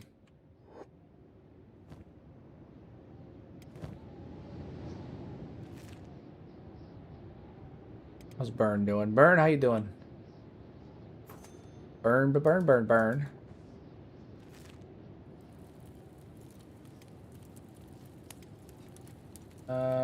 is doing. Burn, go work out, Burn. Go work out. What would happen if someone explained the past correctly? Would the faction adapt or just claim it as heresy? You're talking about the Holy Nation? They'd probably explain it as heresy. They'd freak out. It would absolutely wreck their entire worldview. They'd probably freak out. You'd have to have some really concrete proof, and you'd also have to, in addition to the proof, you'd be fighting with the clergy and stuff. It'd be really difficult. Really difficult. The only way the truth could ever come out is if you'd effectively have to completely dismantle the clergy, get rid of the current Phoenix, and then tell everyone the truth. That's the only way that you could possibly get everyone to believe you.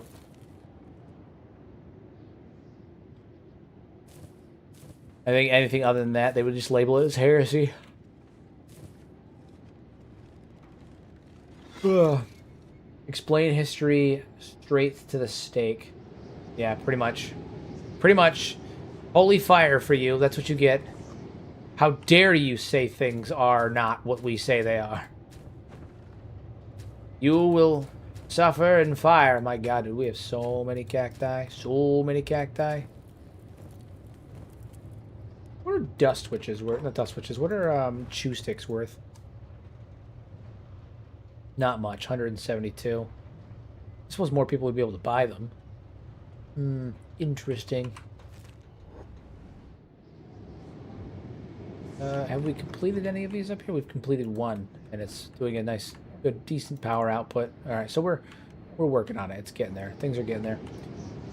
Oh shit. Okay, guys, I'm pooped. I'm completely pooped. I tried to get as close to my usual time as I could, but I'm wiped. I'm wiped. I think I'm gonna save it here. I think we've made good progress. We're officially positive. We've got stores in 2 cities. We've got, you know, net positive, all that stuff. Conversation was good, guys. We had a lot of fun today. Anybody that turned out for the podcast, I do appreciate you guys jumping in. If you guys did not get a chance to see the podcast, the VOD is available on my channel. And all subsequent episodes of the podcast will be on the Tengu's Vault podcast channel. That is listed in the description of the VOD. So do check that out. You know, we're going to be doing the next episode here in 2 weeks. We're thinking twice a month we're going to do it, at least for the start. But hopefully we'll have another episode out soon. But yeah, that's all the time I got. Guys, I am exhausted, but it has been a fun time. Great day. 2 streams in one day. What am I doing? What am I doing? I'm a mad lad. I've lost it. I've gone yumpy. As always, everybody, use your powers for good instead of evil. Make a difference in someone's life. Check out the podcast. I think you guys are going to enjoy it. It's really fun. Pedro and I talk about a lot of good stuff, and we've got a lot more stuff planned out. So check out the podcast, Tengu's Vault Podcast. Check out the VOD. Follow the links. Have a good night, everybody. I appreciate your time. I appreciate you stopping in, as always.